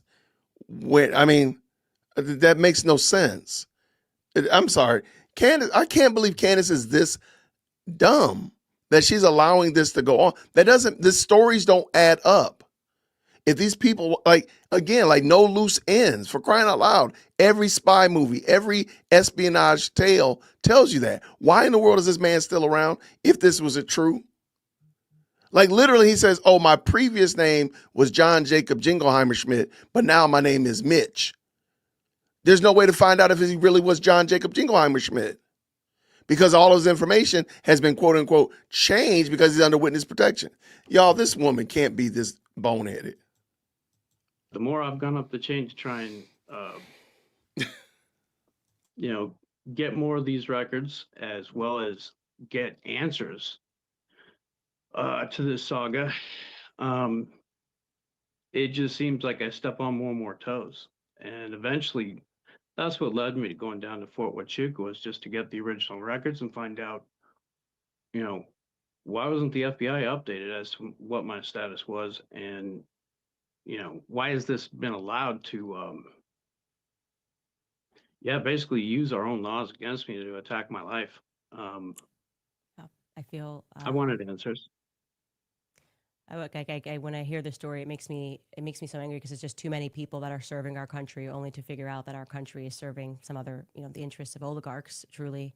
And I think we're kind of all coming to that moment right now and recognizing that it hasn't been left or right. It has been them, a unique gang of oligarchs and criminals that are running every aspect of our lives, and they would gladly have you die for them, and they couldn't care less. I want to pivot now. So they put you, there's this gag order or non-disclosure agreement, and it is 25 long years, and it happens 35. 35. Pardon me, 35 years. You're told, yeah, you can suffer. The cartels can chase you, change your name, but you keep your mouth shut about it. And finally, in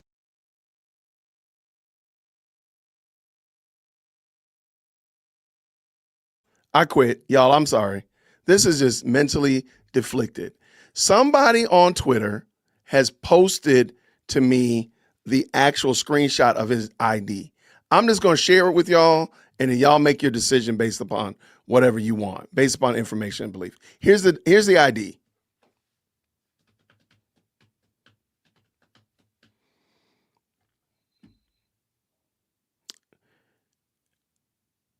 Am I supposed to believe? Well, what am I supposed to believe from this? His date of birth is April 31st, and I'm assuming he's supposed to be in the ballpark of 20 years old. That's the picture that they're posting on Twitter. And this is his name, allegedly Harry Myers. But that wouldn't show up because he's under witness protection. There's going to be a lot of problems with this. Okay. Okay. Right. I figured something was wrong with that. I don't know the term, but I figured like that just doesn't look right. I don't know. I can't even mess with this. Like at this point in the game, I don't even feel sorry for Candace. I don't. It's on Twitter. Here, let me. Who sent this to me? Because they added me on it. I'll make sure I drop the link so y'all can look it up as well. And check it out. I'm expecting the military experts that follow this case to be all over this like white on rice. In May of this year, it expires, right? This gag order expires, and you say to yourself, I am going to go down to that base where I was trained. I'm going to go down to Fort Huachuca, book myself into a hotel. I'm going to go to the criminal division, the investigative division. I'm going to get that original paperwork and get some answers to why I feel that my life has been effectively ruined for me having done what I was ordered to do by the government. So you get to the base, and I want you to address this because there were so many people who were like, there's no way you could have gotten onto the base. Obviously, you sent me your military cards, and I think we can show a picture of that. You get onto the base, and I want you to walk us through what time. I did show a timeline, but about, you don't have to be perfect here. We already showed a timeline. But like you get to the base and just kind of what's your general mood. And this is on September 8th, the evening of September 8th at the Candlewood Inn and Suites, which you have given me all of the documentation for. She really is. Okay. She really is dialed in about that hotel. She really wants you to believe that hotel. Let's go.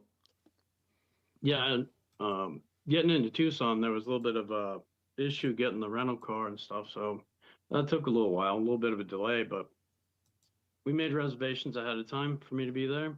And yeah, I get down to the base. For those that think that people can't get on base, no, typically you can, as long as you have your ID, your insurance, and you have a purpose for being there.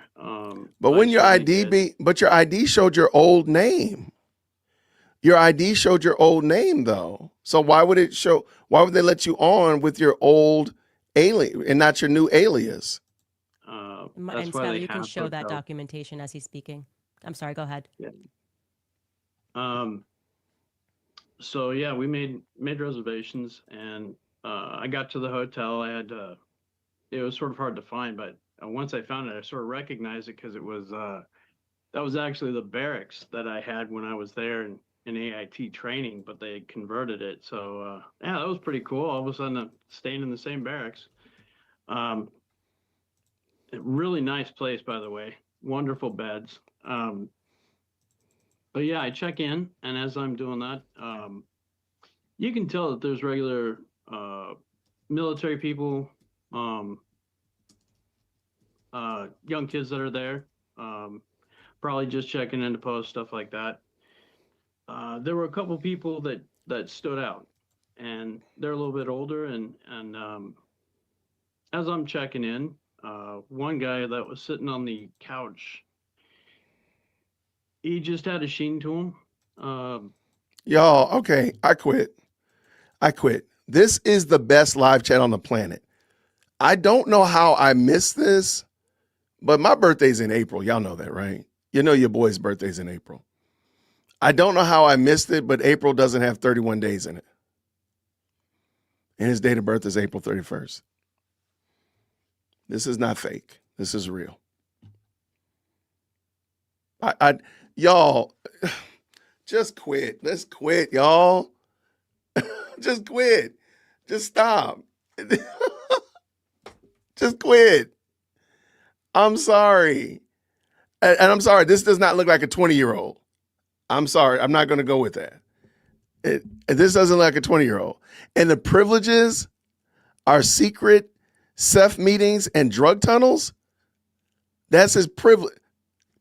They would post that on your ID. Okay.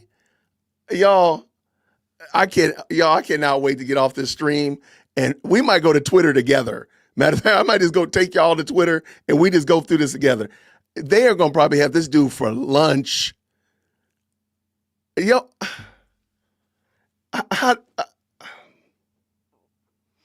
how do we know the Twitter post isn't fake? How do we know the Twitter post isn't fake? Let's, well, Candace put it on the screen, so I can go back and pull up. I'll take that. I'll eat that if it's not right. Dang it. I'm going to have to back it up where she put it on the screen. Ugh. All right, I'm looking through. I'm trying to scrub through to see when she put it on the screen, so then we can kind of like compare it to this. And I mean, it's very possible the Twitter post could be bogus. That's possible, of course. I don't see it. Dang it. I'll do it without let me pull this back in so we can get back on it. All right, let's get back on it. I will look and make sure we have it. Hold on 1 second. 40, about there, give or take. I wasn't there to check out people or check ID cards. I just happen to know them. And veterans, especially SF guys, when you notice somebody like that, I almost had the impression, so much so that I was going to go up and ask him what group he was with and say hi and thank him for his service. I didn't really get that chance. So as I'm checking in and then I go to my room and then come back out, he was joined and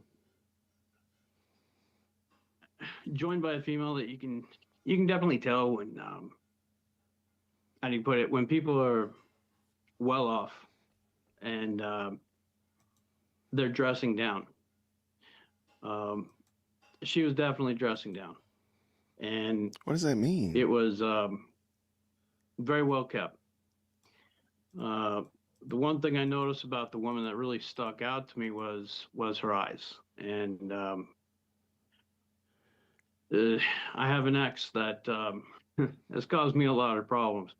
So when I see someone with striking blue eyes like that, they stick out. And my man's traumatized. I was on the phone with my wife here, and I even told her about it. I said, "Oh, geez, somebody has those kind of eyes."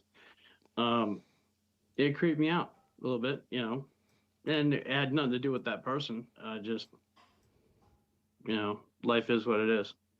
But as I was checking in, I was going to go back and actually talk to that person, the guy, and between me at the front desk and then going back to my room one time and then coming back out, I was going to go to dinner. They had gotten into, there was a vehicle parked out front, big green truck. It looked like a real shiny GSA type. And they were getting into that vehicle and driving off. And that night I went What's to that got dinner. to do with at some, anything? a little bit crazy. The people in Sierra Vista, they can probably verify there was a Mexican sushi place in Sierra Vista. So I got dinner and it was a pretty good place actually. And then I came back Mexican and sushi went is to sleep crazy. that night. Got up early the next morning, wanted to see the sunrise, reminisce about, yeah, there we go. Just reminisce about having been there a long time ago. And even stopped to talk to some of the police. They tried to give me directions to CID, but the buildings there are they're sort of old World War II, and they're also built on top of the foundations of like almost Alamo era rocks and stuff, and some of them aren't really well marked. So his direction sort of led me off on a wild goose chase. And I'll interject here while you're having a sip of water that this is when you accidentally take a video and it's 18 minutes long while this guy's giving you directions, which you've sent everything over. So there's no question you were here and everything happened because you tried to document this thinking you were going to get some justice from the past. And I will let you continue telling the story. Yeah, I was there to get help. And I was really figuring some people would have have some answers for me. I couldn't find CID, but as I'm wandering around, and I finally decided, I need to get some coffee and wake up, maybe have a little breakfast. I noticed that there's some signs there that say JTF and JTF headquarters. I went in a couple of the buildings. There was nobody there yet, so I continued on. I went and got coffee, ran into some 10th Mountain people there. They said they were there for JTF. We sort of talked. I bought them coffee, I think, for their service. So real quick, I think that Twitter link may very well not be on the up and up. So I found where they showed the picture on the screen. And of course, all this is covered up, of course.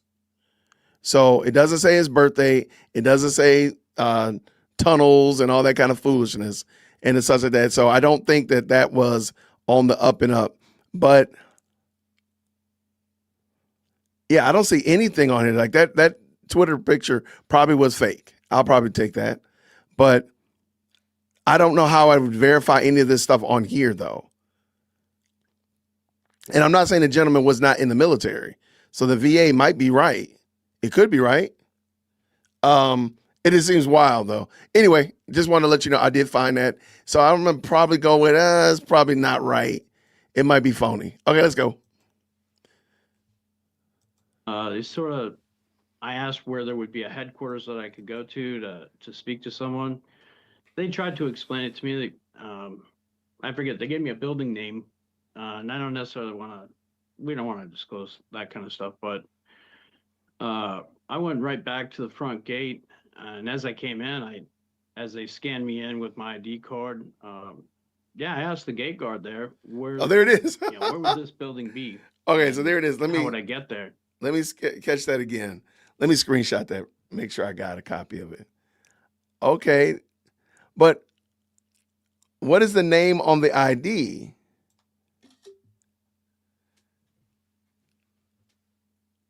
It still says status and grade. Okay. Anyway, all right, let's go. He gave me detailed instructions on how to get there, how to wind around to get to that building. And so I did. And it was obviously a temporary setup for this new command down there. There was no gate guard. There was, I think they did have some barbed wire around the field and the building, which made me hesitate for a second, but it was a parking lot. So I just went in and parked. I was on the phone with my missus here and told her, we'll see how it goes. We'll see what they say here, and I'll call you in a few. I ended up not being able to call it back for about 7 hours. And you can being in the military for a while, you notice when there's a lot of high-ranking people around, and you notice when there's a little bit of a buzz. And I walked in there.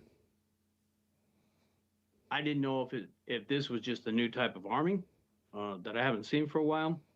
But I walked up to the front desk. I sort of told him what I wanted. I initially talked to one captain for about 5 minutes, and then he stepped back out. He was going to go get someone. I stood there at the front, and as I did, the guy that I thought was an XSF guy, he had walked out from wherever it was, and he was sort of walking out to the front doors, and he stood there for a while waiting. And then Hey, can I ask a question to all my military people? What is a staff sergeant? Like what is a staff sergeant? I'm gonna drop the question.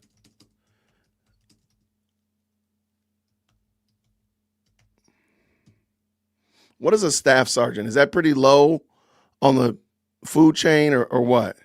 It's a rank, it's an E6. Is it possible that this guy could have been a staff sergeant? Let me ask you that question. Could he be a staff sergeant? Enlisted. E6 is a staff sergeant. Okay. All right, because I think I found him online. He's a member of a particular Army group, which it just seems interesting. And he says he's a staff sergeant, but he doesn't say anything about any of the other things that we've been talking about. I'll drop the link to this in the chat as well. I'm just curious. I'm gonna keep reading, but I just want to make sure. So he could be a staff sergeant in the Army, is what y'all saying? Okay. I was gonna double check before I. No, it's pretty mid-high enlisted. Yeah, I'm just. I already got the link already here. I'll just show you real quick what I'm reading. Okay, so I found this guy. He's a retired staff sergeant, Mitch Snow. Does that look like him? Does that look like Candace's guy? Well, Mitch Snow served in the U.S. Army Special Forces as a medic. As a small child, his life dream was to become a Green Beret. While scouting out a drop zone using his rock climbing training and fell more than 80 feet, he broke both of his ankles, back, neck, kneecaps, feet, and dislocated his shoulder. Medically discharged and devastated to leave the job that he loved, Mitch continues to work hard to regain mobility through intense therapy. And this is through the Dive Pirates Foundation. Now, doesn't mean that this is true by any means or measure, but this story is this a concocted story that was made up because he's under witness protection? Like, I don't understand. But I'm going to wonder if Candace did any research to find this out, that is possible. Because this does look like him. I think that looks like him. For sure. So I'm wondering. I don't want to say it. Look, because that's what got me started on YouTube, actually, was watching Stolen Valor videos. It's actually what got me started on YouTube. I respect them, the men and women that do that. 20 is young for a staff sergeant. That's what I'm saying. Here, I'm gonna let this finish, but we sleuthing out Three here. more people came around, civilian dressed, and one, he looked like a congressman. Had the pin, had the flag, congressman suit, and there were a couple of people next to him, and obviously they were trying to talk to him, and they were sort of palling around, but it was also sort of serious. And some of the military lieutenant colonels there and the unit sergeant major escorted them out. They got into one of the GSA's. For anybody in the military that knows about GSA, they own everything in the government. Could you, for those of us who don't know about this GSA, just to break it down for us, I'm sorry to be so ignorant. What does that stand for? No. What was it? Government Services Administration, or okay, I forget what it is. No worries. What they they basically maintain all the property for the federal government. Okay. So if you're in the military or if you're in the federal government and you need a vehicle, basically you go to one of the GSA places, and it's like renting a vehicle at Enterprise or something, but you have orders attached to it. Um, some of those vehicles they're reserved at any GSA where they have VIPs that come in. For those in the know, they keep a reserve set of vehicles, and they're extra shiny. They're like new off the lot. Their tires aren't worn very well. So they all got into one of those vehicles and they left. The sergeant major came back in. Him and I was teasing him about his tabs and how he didn't have his long tab, and I think he had a Ranger tab and airborne. Or no, he didn't have airborne. He had air assault. Anyway, I was teasing him about some of that. Was supposed to go back and talk to him. I was finishing signing in when, a couple. He really likes to buddy and chum it up with people that he has a problem with because they kicked him out of the military, allegedly, or are like trying to destroy his life, allegedly.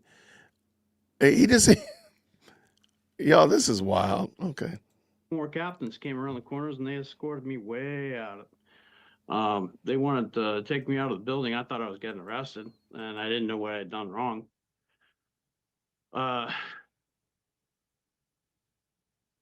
I'd given my name, the missions I had been attached to. I gave them the purpose why I was there.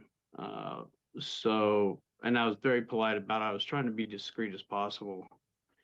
And I had no idea what I was walking into. Obviously, when congressmen are around, there's something special going on. But yeah, they escorted me out across the parking lot to the park benches there, and one of the captains there, his name was Captain Neff. Nice guy. And I started telling him my story, what I'm telling you, and what I was there for. Yes, that's the guy. Real decent gentleman. And as we sat there, the other captain went in, was going to get the sergeant major, and I don't know exactly what happened, but before long, there was a bunch of cruisers pulling up. There were police officers from different levels of the government. I couldn't tell you all the different types of law enforcement that were there surrounding me, and sort of putting up a wall between me and the front door. I did catch that there was yet another, I don't know if it was the same GSA vehicle returning or a different one, but that did pull up to the building. I couldn't see who got in it. And it ended up sort of a big deal. They kept interrogating me, trying to gaslight me, ask me what I was there for, like I was some sort of a spy. And then they mentioned a bomb threat. They wanted to check my vehicle. Mentioned that because I was in special forces, obviously I must be some sort of a bomb threat. And for me, I just figured this had to be some sort of the false flagging that I've encountered from before. Some sort of residual effect from that. You're just thinking, this has got something to do. This has been 35 years running. The government's corrupt. It's all about me finding this cartel tunnel, and this is just going to be the story of my life, never getting any justice. That's what's going through your mind. At this point, yeah, people in the government start pointing guns at me. My house has been squatted and stuff like that. I just roll my eyes. I literally. Sorry. I was just throwing my car keys out. They wanted my car keys. I chucked it over. I said, yeah, if you don't mind, park it closer because my bones are getting old and it hurts. I don't want to walk that far. So sad. So Captain Neff was really nice. And I asked him what this was about. He tried to shrug it off and say he didn't know. There was another lady that seemed to be conducting what this overreaction was. And she was definitely, she was in plain clothes, undercover, big sunglasses, Hispanic woman. Right, if I had to guess, probably Secret Service or something like that. She didn't want to approach me directly. She was directing how other people would approach me and ask me questions, get my documents, stuff like that. Eventually they said, okay, we're going to take you to another location. They took me to, they finally showed me where the CID building was, I guess. Put me in there and they recorded me for a while. Asked me a few questions, and they were very concerned about the next 24 hours. Like they wanted to make sure, I don't know, maybe that I wasn't there for some other purpose or related to something. It was pretty odd. They didn't answer any of the questions I was there for. They didn't give me the documentation they wanted. They did give me a report number to go ahead and you went ahead and I gave that to you. You did. We'll see what that says. But yeah, they were looking for any excuse to try and hold me up for like 24 hours. And that 24-hour number kept getting repeated by them. And then eventually they didn't have anything to hold me. I wasn't a harm to myself or others. What does this I got to wasn't do with there anything? to, spy on anybody. I really just wanted to get records and get out of that desert. As reminiscent as it was, the place creeps me out a little bit. So, yeah, once they said you have to stay off base for 24 hours, don't worry about it, I ain't coming back. Got to Tucson, stayed the night there in a hotel. Never got a refund on my Candlewood Suites. But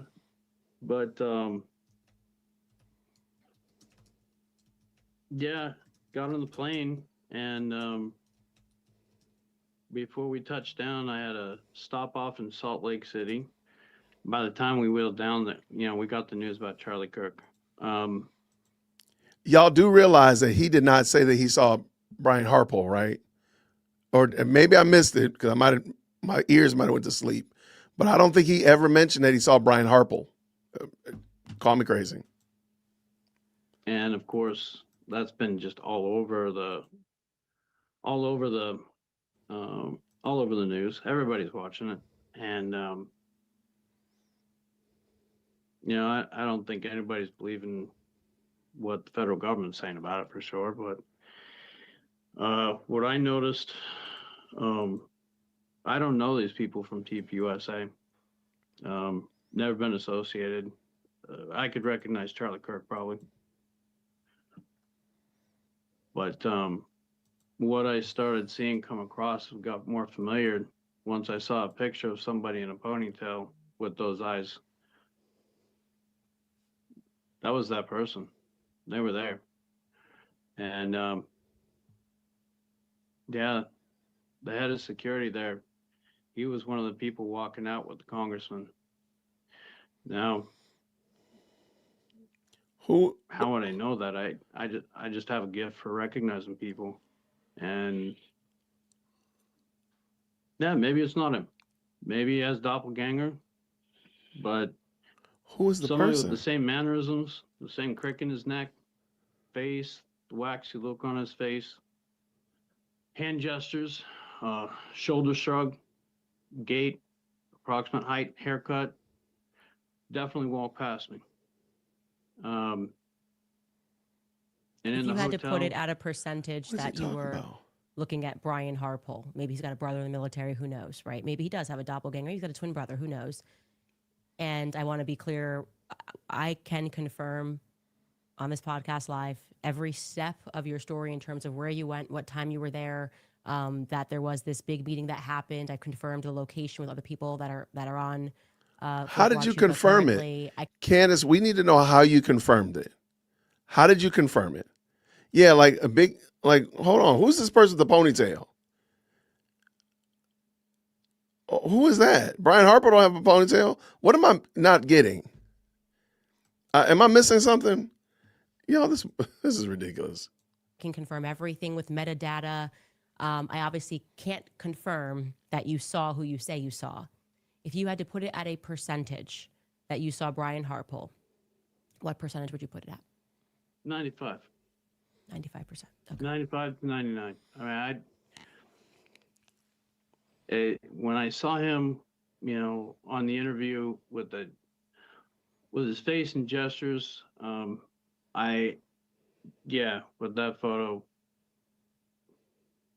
it struck me in my gut. I blew it off until there was, some other pictures that came up with other people. What other people? Other pictures? If you want me to say, there's a picture of Erica Kirk with a ponytail, and from her past. That person matches who I saw at Fort Huachuca in the lobby the night before, and she was with that man in the lobby, and that man, he was present at that meeting the next morning. If you had to put it at a percentage that you saw that the girl in the ponytail matches the description of Erica Kirk, what percentage would you put that at? Those are really rare eyes. Oh, that's where the eyes come in. Okay. That's 95 to 99%. I can't imagine somebody else. Okay. So what I'm going to say, because obviously that's very explosive, and it's one of the reasons why I wasn't sure if I wanted to have you on. I'm going to be honest with you. That is crazy work. Gosh, I mean, I guess I'll tell you the conflict that I had and just be just as honest with you as you are being with me. The first thing was, I can't confirm it, right? I can confirm where you were. I can do all of that. But I can't confirm what you think you saw. I don't know you. I don't know.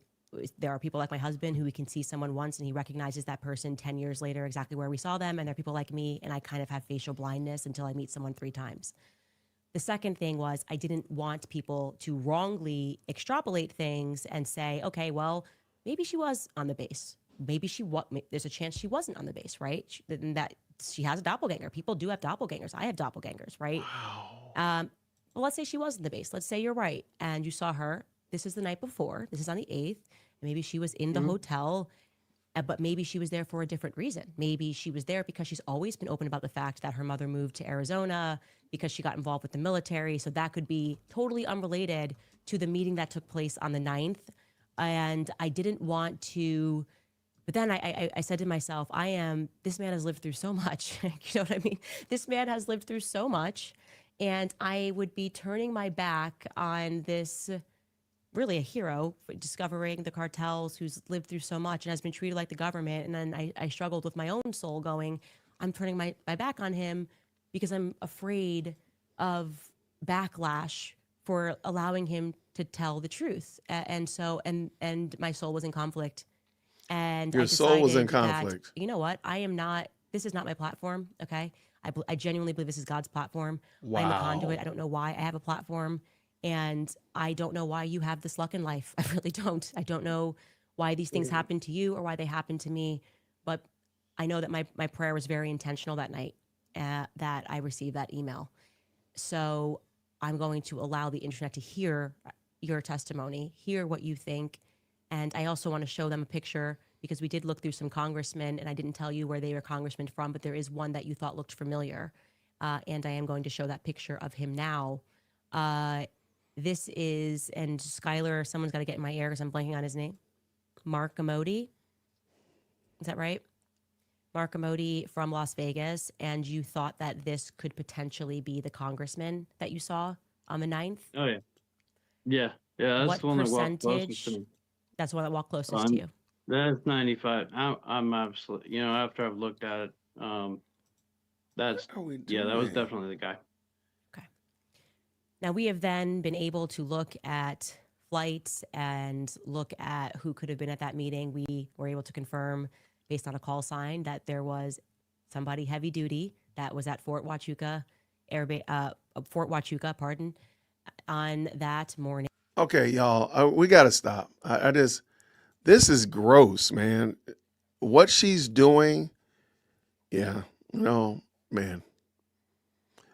I just want to point out something that somebody sent me already. PTSD help for veterans in Benton and Franklin counties. And this is from Nonstop Local, Tri-Cities, Yakima. I think that's Arizona, right? Yakima, Washington. Please forgive me. Please forgive me. So that's where allegedly this gentleman's from. So just something I just want to read to you very quickly, just a couple quick sentences in here. In Kennewick, Washington, between Banton and Franklin counties, we have more than 19,000 in our community. About 30% of them have one form or another of post-traumatic stress disorder. Many of these vets undergo multiple tours.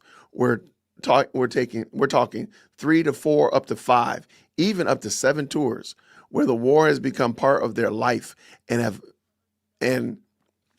has very much impacted their relationship, work, and all domains of their life, says Velaz. He said that 30% with problems, there is a hope for many.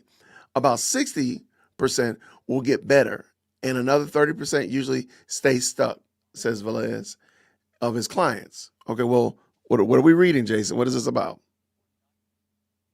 Staff Sergeant Mitch Snow has been out of the military since 1996. But years later, he gets help for post-traumatic stress disorder in Valdez and Associates. I'm really thinking that this guy is not legitimate. I'm going to drop the link to this in here because I know we want to finish up this interview. I'm dropping the link in the chat. Y'all will keep looking it up. I'm sure Twitter is going to go ballistic about this. But yeah, this is some high grade grossness that we're watching. And I just want to show you all that. Let's go. Morning, who made sure to turn off their transponder. So the clues, the picture is coming together, that you saw what you saw, then that call sign did change at a certain time, which lets us know that then it could have been moved to a congressman. There could be a chance that that person they were blocking you from seeing when they all lined up might have been someone that is, it could be Kash Patel. I mean, it could be Kash Patel. That's someone who could have a call sign. We've been running ideas. It could also not be him. And I want to be clear. I do think you saw, I think that is the reason they surrounded you, was to make sure you couldn't see who was walking out. I think your instincts are right on that. And I don't know what to say other than I know what you are going to go through now. And I want you to know that you have an ally with me, and I know how much you are already going through fighting them. And I intend to help you raise money to go through these lawsuits with the federal government. I know this is not easy. I know what your kid has been through. I know what your wife has been through. And no one should have to go through this because they told the truth and potentially stumbled upon something corrupt, did definitively stumble upon something corrupt. And I think the public will be with you because they see what I'm going through right now, being sued by a transatlantic president overseas for just trying to tell the truth. And I just want you to know that, like, I know that this is hard for you and given everything you've been through, but like, I am here with you. I'm going to fundraise money for you, and I'm here for you and your family through whatever comes next. Oh boy, that's really wonderful. And I've told you, thank you. I'd like to see justice. I'd like to see our government being honest again, or some level. I don't know why I was there or why I got to see what I did or how I happened to walk in on something. I wasn't there to, obviously I didn't know what was going to happen in the next 24 hours. It seems coincidental that was the number they kept bringing up, and whatever they were doing, it was important, and they didn't want anybody looking at it. And okay, the military does that stuff. That's what they do. I thank you, for everything. But really, after hearing some of the other stuff, hearing about some of the threats against you, and I watch some of the other podcasters, Valhalla, really good guy, even if he gave me a bunch of bunch of crap about stuff.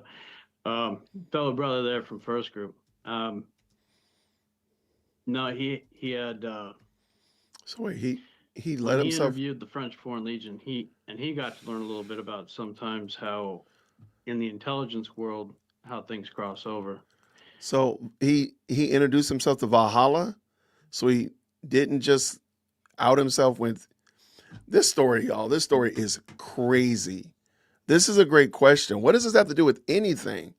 But even more than that, like she's literally putting a target again on Turning Point, on people that are innocent, instead of, yeah, man, this, yeah, I hate that she's got me cheering so hard for the Macrons.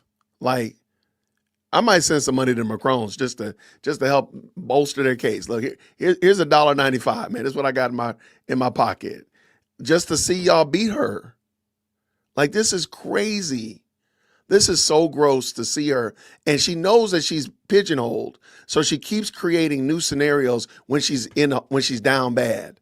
This is gross, man. Yo, man, shout out to the best live chat. Let's go. And other countries are a little bit dirtier and they borrow resources from us. Fort Huachuca is one of those places they would have to have done that. And when I had to pray myself and beyond, I just wanted to give you a tip, since you're pulling on these threads, and I had no idea that you were going to do all this. I want you to know that there were literally 51,000 emails unanswered. That's not true. In that box. Okay. And I went to church and I prayed and I said, "Give me something." And it was the first email, just like I said to you. So what did I call 4 minutes after the email was sent? And it was actually me. I didn't send it to like my producer. I was just like, "Hey, maybe this is it." And I can't help but to see God in that, and not, God as in people being trained in intelligence to make us think that everything is holy, but rather truly I saw God in that. And yeah, it just okay. I'm just going to point out something again. And I know I have a lot of people who watch this channel, and I'm just going to let you know I'm very upset. A lot of people watch this channel that are not Christians, and that's perfectly fine. I want to create an environment where we all can enjoy watching this together, and you can see how Christians behave. Candace is not a Christian. That's going to be it. I don't care what you say. Catch me outside. But notice, God is only used as a prop to her. This is a God thing. God this, God. Only when she can prop him up and use him as a prop. When she says God in reference to Protestantism, when she says God in reference to the church, she spits it out like it's venom. She spits it out like it's acid. This woman is vile. My name is Jason. It's stunning. It's hard not to see God in something like that happening. God is not in this, chick. I don't know what comes next, but I just want you to know that like you have an ally in me, and I hope you see that I am a fighter. And when I see good people and bad things happen to them, I will fight. And same for the people that watch this podcast. They are fighters as well. So, and they've had my back, and they will have your back. I promise you that. I really appreciate She gonna leave you high and dry, my dude. There are a lot of people in the military who we see things. I'm sure there's people down in Fort Huachuca and other places that have seen things, and there's a lot of people that stay quiet, to stay nice, to not be in conflict. And I had to pray. This doesn't help. This doesn't help my situation at all. It's going to aggravate it, I'm absolutely sure. And but the truth matters, and that's why we wanted to send this up to you. We had no idea. All of a sudden, you'd be calling us. You really interrupted our gym time, by the way, and we really need it. Typically, I try to laugh things off quite a bit, but things are getting quite serious.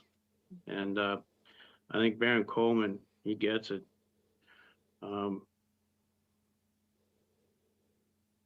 Keep pulling those threads, and I hope you stay safe. And same to you. And like I said, I'm going to put together a fundraiser for you, imminently. So, and this is obviously it's just the first conversation we're having. I just want to thank you from the bottom of my heart, not just for sharing what happened. And I do believe you are a missing piece of this. I also want to thank you for your service. I want to thank you for trying to do what our government should be doing, which is stopping the cartels and not partnering with them. And so just thank you for your military service and all that you've gone through. Thank you, Miss Owens. Thank you, Candace. Thank you. We will be. Amy says thank you also. Thank you, guys. We will be right back, you guys. I'm going to let Mitch sign off here, and then I will answer some of your questions after some sponsors. Y'all, this Good is news, some, you guys. The Fed this is some dropped grade A grossness right here, y'all. The fact that whether or not the man has stolen valor, whether or not the man is true or not, is beside the point. The fact that she would literally put that out there, that Erica was at Fort Huachuca with Brian Harpole with no evidence whatsoever. You show us 2 blurry ID badges and you just run with it. Yo, man, the amount of literally, I want to help the Macrons win their lawsuit. I do, because I want her. This is ridiculous what we're watching. That's insane. For everybody that was asking, I did send that article, those 2 articles, to Gary at Paramount Tactical. It looks like they're going to be going on pretty soon, so we might just jump over there right after this is over with. Y'all, I'm so done with this. I am completely done. I don't even understand. This woman has absolutely no barometer of decency whatsoever. Culture Redneck said this: Candace speaks about the faith being infiltrated when Catholicism was infiltrated by the globalists and the Marxists in the 60s. The Second Vatican Council of 1965 states Jews, Muslims, and Christians worship the same God. Heretics. Shout out, man. Thank you so much for the very kind and very gracious $20 super. Y'all, I'm trying to, man, she ruining my whole Thankful Thursday, man. Good gracious, man. Thank you, Irene, with the 10. She made all these bold claims about the parents of Tyler Robinson, etc. Instead of following up with the proof and evidence, she switched to Christianity. We see you, Candace. We see you, Candace. Curtis is the stream sponsor. Always blessing. Thank you so very much, man. It means a lot that y'all rock with me. And I thank you, Curtis, for being man. You've sponsored the whole stream, man. The whole series for sure. She's lying. Intelligence doesn't allow cell phone use on base. And most usually have cell phone block or jammers to block signals. Thank you so much, man. The fact that, again, whether that man is true or false, I'm not going to argue that. But the fact that she did not do, she didn't do that research. She don't know whether or not this man is selling her a bill of goods or not. But she will bring him on to say that kind of stuff. That's some nasty work. Okay, $5 more for the Walmart evidence pack and keeping Godzilla out of this drama. Thank you so much, Stacy, for the 5. I appreciate you, friend. What do we have here? Thank you, CL New Life, for the $2. No question, no comment. Just pure love of the game. Thank you very much. She's going to ask Justin Peters to come on because he's been calling out the false teachers in TP Faith. He'll call her out too, though. Justin Peters is coming on Candace or on Allie Beth? That was a good one. I don't know. Thank you for the 5, gracefully rooted. Wow. Sage says this: she's doing this brave interview today to keep the attention on her while AmFest is happening and also to cause further division within AmFest. That's an excellent point. Thank you so much. The first day of AmFest, she has this, and she says Erica Kurt was involved with it. Yep. I see what you did there. Thank you so much. Kathleen with the 2. She said Tyler is involved, but no deep dive, right? Thank you so much. Charlie was growing stronger in his faith because of Erica. Candace hates that. You are right on the money, Heather. With the 5, I appreciate it. Thank you so much. Sammy says this with the 5. If you are born again, you can't believe that our lives are the Truman Show. That is saying that God isn't in control of anything. She's Satan's tool. I think she, somehow or another, she picked up on that. I don't know where. how she got on that Truman Show arc, and she just won't let it go. Because I think if you press on that a little bit more, just like you did, Sammy, you see like that doesn't make sense. That's stupid. Words mean things with the $2. Again, no question, no comment. Just love of the game. Thank you so much for supporting. I appreciate you very much. I hope Mitch knows a lot of military podcasts are going to want to interview him now and he put himself out there. Hope he's ready for it. Yeah, there's going to be some better questions too, because Candace doesn't know the right questions. I don't know the right questions. So Cindy, thank you so much for the 5 for sure. Texas Mom says this, isn't it a military thing where you can't speak out like this on operations? That's what I thought, but I don't know. Maybe he's part of the NDA. I don't know. Thank you for the 5. Mitch is sus. Seems more like a stalker. I agree with you. Thank you for the 2. He definitely seems like somebody that has concocted the story. Does everyone else see Candace's name in the bottom? Retweet. Well, let me see. I'm not sure what you mean by that, Vanessa. But thank you for the 2. Our Lila Rose says this with the $13.99 Canadian. This guy does not look like he's ex-military or police. The man looks off. Does not look like someone on the run with either. Yeah, I found several little pieces of nuggets about his life. I'm not convinced either. I am not convinced. Well, I mean, I'm sorry. He was discharged from the military in 96.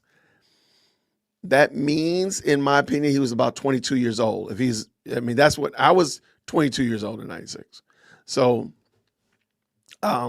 it just seems odd to me. This guy's screen, message 2. I'm not certain what I'm missing. All right. Celeste Moy with the 5.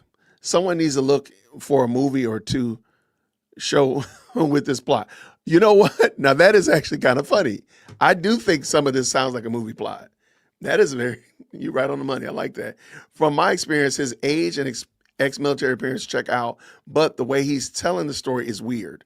Okay, and I could be wrong. He just doesn't look like what I would think to be a plus 50-year-old man. I would say probably 45, maybe 40. I would say 40 to 45, but that's just me. But he doesn't look like a 50-year-old man, in my opinion. Thank you so much. Dizzy says this with the 5. She's asking leading questions and hand feeding this guy holes in his story, and he's also boring. Yeah, I'm like, it's very interesting that this story went like this, but I'm ready to hear. I know Gary's going to talk about it in a few. Mike, would you say, when did the spawn of Satan get her training in infiltration of the Judeo-Christian churches? I don't know. Thank you so much for the 5, my friend. And what does Arena say this with the 5? There is no April 31st in the same day of April. And this, I'm sorry. I'm the last day of April and it's the 30th. Yeah, I believe that picture I showed was fake. And I actually, I'll probably trim that out or whatever like that. I think that was a phony. E4 is a specialist, not a lieutenant colonel. Thank you so much, Obi-Wan Dahomey. I like that name. With the 2, I like that. Obi-Wan Dahomey. April doesn't have 31 days. Sorry for all the caps. That's okay. We got you. Thank you so much for the 2. And eating my hat after that ID. Yeah, I'm going to go ahead and, I like this hat though. I'm going to find another one to eat, but I'll eat my hat later. Off screen. How do you eat a hat anyway? Candace Owens' video isn't live either unless she glitches. That's a great point. I've said this before. Her videos are not, those are not live streams. These are videos. Thank you so much for that too, for sure, Brandy. And I'll get right here. Her husband's letting her go off the rails so he can claim she's mentally ill and protect his own money from the Macrons. I've never felt like somebody was tracking my phone or peeping in on my conversations, but I am goals with the $5. I have said this. I said, I think that's what George is doing. And I think I might have said on the stream. But I believe this is what George is doing. He's allowing her to go crazy so he can do that. Wow. You said it much better than me, by the way. All right. That stupid badge says date of birth, April 31st. April only has 30 days. Yep. I walked into the buzzsaw. Thank you so much. I did. And we're in right here with Curtis right here. Even Candace's face says, holy blank, this dude's crazier than me. She does look like, what did I get into? She does look like that. Let's bring this back in. We're going to finish this up, and then we're going to get over here to Paramount Tactical. Let's go. Part of the show where I push things that I am selling on the website. But what I'm going to say to you instead is that I will get together a give, send, go for Mitch and his family. Like I said, I've seen the legal paperwork. They've endured hell. They've endured hell. And he's been enduring that hell because he did his job. Is it odd to you? Candace is forever talking about, Candace really wants you to believe that she is just like the great unwashed, the hoi polloi, that she's just like everybody else. I'm just like you. I'm struggling, to make ends meet, blah, blah, blah, as if she's not an elitist, as if she's not rich, upper class, whatever you want to say. It's always interesting. Like, she wanted people yesterday to fund her security. Now she's talking about she wants people to fund her give, send, go for Mitch. And I'm not saying that that's not valid, but it just seems weird. Ma'am, you can stroke a check for a lot of this. Like, why are you doing this? Why are you positioning yourself as if you need to do a fundraiser? Why don't you just take care of it? It seems odd. It sickens me. Our government sickens me. People telling me that I need to worry about midterms when there's just so much corruption that is happening, and good men that are being persecuted while bad men are being protected. So I wanted to just basically say that if you look on my socials, I'll make sure that I get a fundraiser out for Mitch and his family, and hopefully we can help them with some of the legal costs that they have endured. Curbster writes, we stand behind you, Mitch, and your family just as much as we stand behind you, Mitch, and your family just as much as we stand behind Candace. Thank you for your service and continued bravery and resolve despite our government not doing the same for you. May God continue to protect you and use you to reveal the truth. I'm sure that's going to make them cry. I know that they were in tears from all of the messages of support that they got the first time around when I just shared their story. Madeline writes, thank you, Candace, for keeping me sane these last 100 or so days. I still cannot believe that Charlie is not among us, but thank you for trying to find who really did this to him and for helping us all get through it. Like I said, this feels like there's nothing more important than getting to the bottom of this because the implications are so far reaching. And for me, it is, I don't care about politics anymore. I just don't care. And I do believe that our government was involved in this. Our government is involved in the cover up, and the people that would have to okay that would be the very people that Charlie fought for. He fought for them to get into office. Sleepless nights fighting for those people to be in office. But again, why would they allow? Again, let's just pretend that everything that Candace says is true. Why would the government want to delete the person that got them? So what she's saying is the Trump administration. Let's just tell the truth.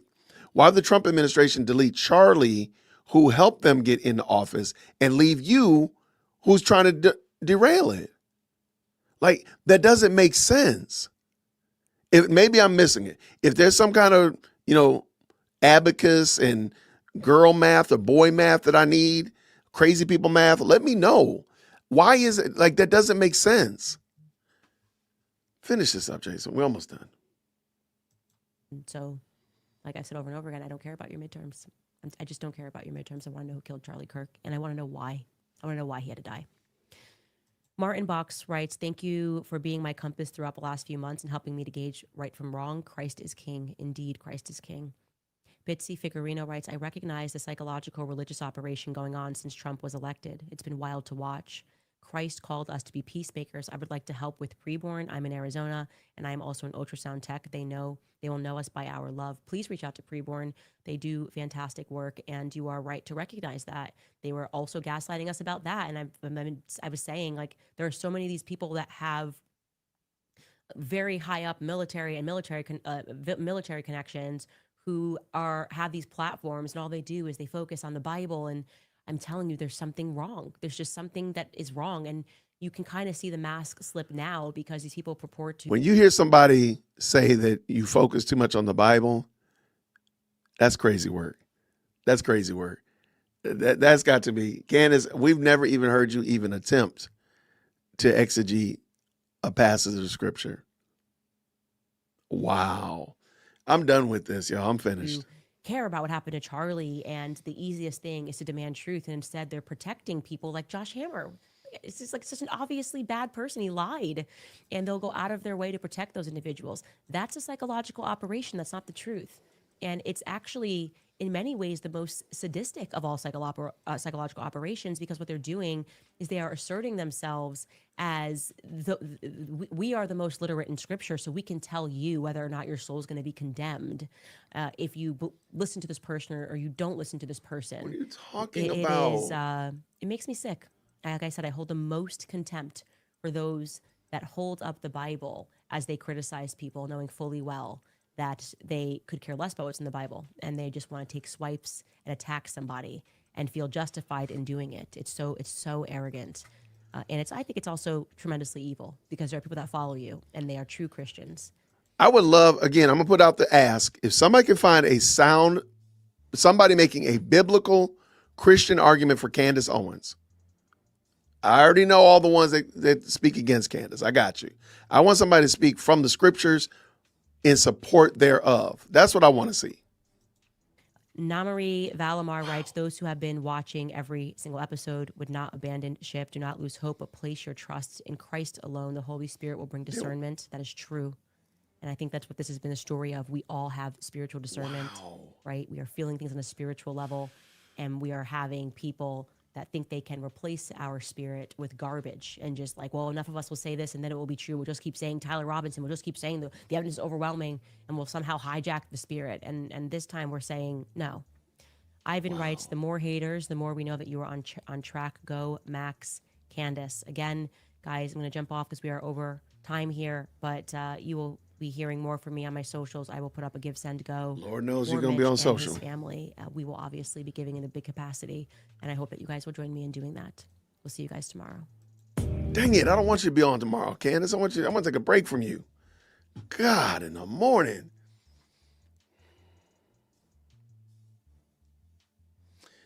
That was, y'all, that is some wild stuff right there. What's with the date? Shout out to Vanessa. Yeah, there's a lot of problems. Thank you so much for the 2. There was a problem with that badge that I showed. It was not correct at all. Thank you. It's Nicole with the 2. He's being coached. He says, right. Yes. So randomly. Correct. Striking blue eye woman. Is he insinuating Erica Kurt? That's what he said. Man, that is some gross work right there. Lila Rose with the $13.99 Canadian. I mean, can you imagine what she's insinuating? But she allowed that guy to say it, mind you. Now, that's the other thing. Candace is going to say, well, I never said it. The guy said it. Mitch said it. The guy speaking, the guy in the ID looked the same, to be the same age. That's what I'm saying. I don't think that guy looked that old. So, I found a couple other conflicting articles. Maybe I'll just put them all like in my Substack or something like that. It just doesn't make sense. It doesn't make sense. Shout out for sure. Thank you so much. Iris with the 2 says this. His real name is retired Sergeant Mitch Snow. Yeah, we definitely found that. So gross. It's just gross that you're doing this, Candace. Obi-Wan the homie. Army Staff Sergeant here is E6 in the Army. So, and I think that's interesting. He never mentions what branch of military he was in. He just says the military, which seems odd. And maybe I missed it if he said Army, okay, but I never heard him mention that. So shout out. Thank you so much, Obi-Wan the homie. I love that name. Maybe Candace paid him for this story, $2. Thank you so much, Stacy. I don't disagree. I think it's very possible, extremely possible. What's Alex say over here with the 1790? Hi, Candace. I was exposed to radiation during the Gulf War. Ever since then, I've believed that the Mexican cartel was chasing me. Can I come on your show? No, you got to come up with some kind of, it's got to tie to Egyptian planes and Charlie Kirk. You got to get that in there, Alex. You got to step that game up. You cannot, no, she won't let you on just for anything. I love it. Jody says this with the 10. I just got here and seen the ID, but there is only 30 days in April. Look at the date on it. Yep, you're right. I saw that after I said it. I'm like, ugh. It wouldn't surprise me if Candace is exploiting a disabled veteran who may have more than just a physical disability. I wouldn't be surprised. Like, who was the person that sent her the email to look for this guy? Like, what was that about? That, right there alone. And the ID shows a month is the year. Seriously? Help me, Jocelyn. But no year. Right. No year. Gary, AKA Paramount Tactical, is going to destroy this guy. And I'm ready for it. I think he said 5 o'clock. Let me double check. Because I might just jump. I definitely want us to jump over to Paramount Tactical. I'm not going to live stream him. Great brother, been very supportive of the channel. What did I do with it? I had it open a minute ago. I don't know what happened. But I want y'all to go over there and check out what he's doing. Dangerous Liberty is the name of his podcast. He's going hot. Well, actually, he's hot right now. Here, let's get done. He's hot now. Let's get out of here. Gary. So she uses someone else to slander her. That's exactly what she did. Thank you so much, Amethyst, with the 2. And what do we say here? Miss Manners with the 10. My father, husband, and 2 brothers are in-laws, as well as multiple friends are retired from the military, are veterans. This man is a fraud. I know that I know. I love it, Miss Manners. Thank you for the 10. Shout out to your family for their support. He probably saw Elvis in the parking lot of 7-Eleven. Alex, thank you so much. All right. So embarrassed. I used to like her. I know. Everybody grows. Thank you so much for the 2. Hang on. The plot of the Enemy of the State. Yeah, we might need to look at Enemy of the State. I might have to go back and look at that. Shout out again, Phantom. Been a member for 3 months. Dude, lying. He is no SF. He was 20 and went on the run. He claimed 10th Mountain, they're not SF. I don't think they are even SO. Sergeant Major is E9, not an O. See, I don't even know all that stuff. You got Phantom mad though. Phantom is over typing all that stuff in the chat like that. Okay, brother, one last second. One less 0-second time out for you. I hope you've broken your resistance down. Then debunk my last super seconds after it dropped. Stop it. Thank you, Mike, for the 5, man. Thank you, brother, so much. All right, we got Phantom again. This guy is a $3 bill. Well, I thank you for the 2. All right. Sylvia says this with the 10. Late to the chat. Back to the old days of brown card was in the military family. Remember, a blue card for retired military and a green card was an active duty. Now active duty have smart cards. Okay. Yeah, there's a lot of stuff. I'm chomping at the bit to hear what Gary has to say about this. So we will be jumping over there in a minute. Jason, you need to find the clip from Billy Madsen when the guy says we are all dumber. Oh, I have that after listening. Jesus, please take the wheel. Thanks, bro. I actually have that clip. I just don't have it queued up in here yet. Shout out to Rogue. Thank you so much for the $50 super. No question, no comment, just loving the game. Thank you so much. I appreciate you, friend. Thank you, Rugger Rogue. All right. Someone might have already said that, but that card colors late. The card colors late to chat. Sorry. No problem. We figured the card was probably fake. Erica viewed Charlie purely as a business proposition. She said they talked for an hour that night of the email, but just said it obviously their first conversation. She just said it was obviously their first conversation. I think you're right on the money there. This makes me sick. Neither CIA nor DCS target U.S. persons, nor does CIA ship drugs into U.S. I literally curse my own brother out about that. Thank you so much for both of y'all. Candace protected herself by bringing on a man that claimed he saw Erica. Now she is only reporting and shielding herself from the defamation. I see what you did, Ninja. Thank you for the 5. Oh, but she gonna catch it though still. Man, that's so grimy. So does prayer result in getting scammed now? MT with the 2. Unless God wanted to expose her true evil. There we go. Thank you, Amethyst. Thank you, MT. The blacklist, not Truman. I like it, Amethyst. Thank you, love. Shady lady here.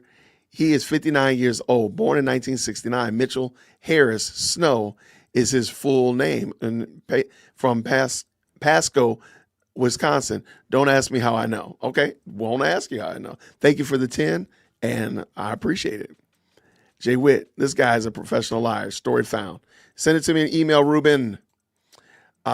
She lies more than a hammer whose whole life is one episode than Hammer. Oh, yeah. She loves talking about Josh Hammer as a liar. Biblical support for Candace, I found it in 3 Corinthians 3:5. Okay, I'll look that up, Phantom. I appreciate you. Hold on. Don't tell me it's not 3 Corinthians. I know it's a joke. It's a joke. I already hear y'all talking. I already hear y'all typing it. Elkster, thank you with the $2 super. Just loving the game. No question, no comment, just pure love of the game. Amy, thank you so much. I had 2 years of sobriety before that interview. Yo, stop it. Don't do that to us. We didn't do that to you. Don't do it. I love Mitchell. He's playing with her, proving she does not research. Thank you, Kelly, with the 5. Do you think he was an op? You think he was an op? Jay Witt works for BB. Absolutely. You know I do. Come on. You know I do work for BB. Thank you for the 2. I appreciate y'all. Y'all, this is a wild show. This is a wild show. But I want to say thank y'all so much, everybody. Tomorrow is Friday.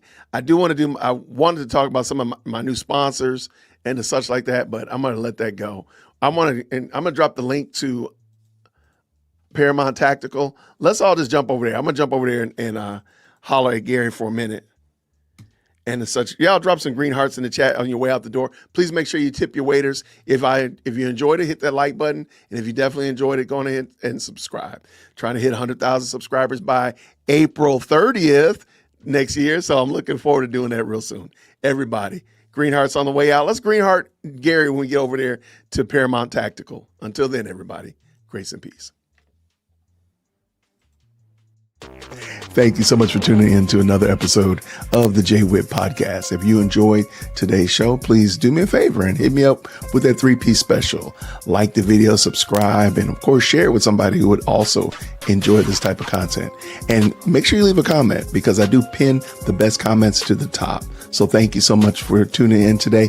And until next time, everybody, grace and peace.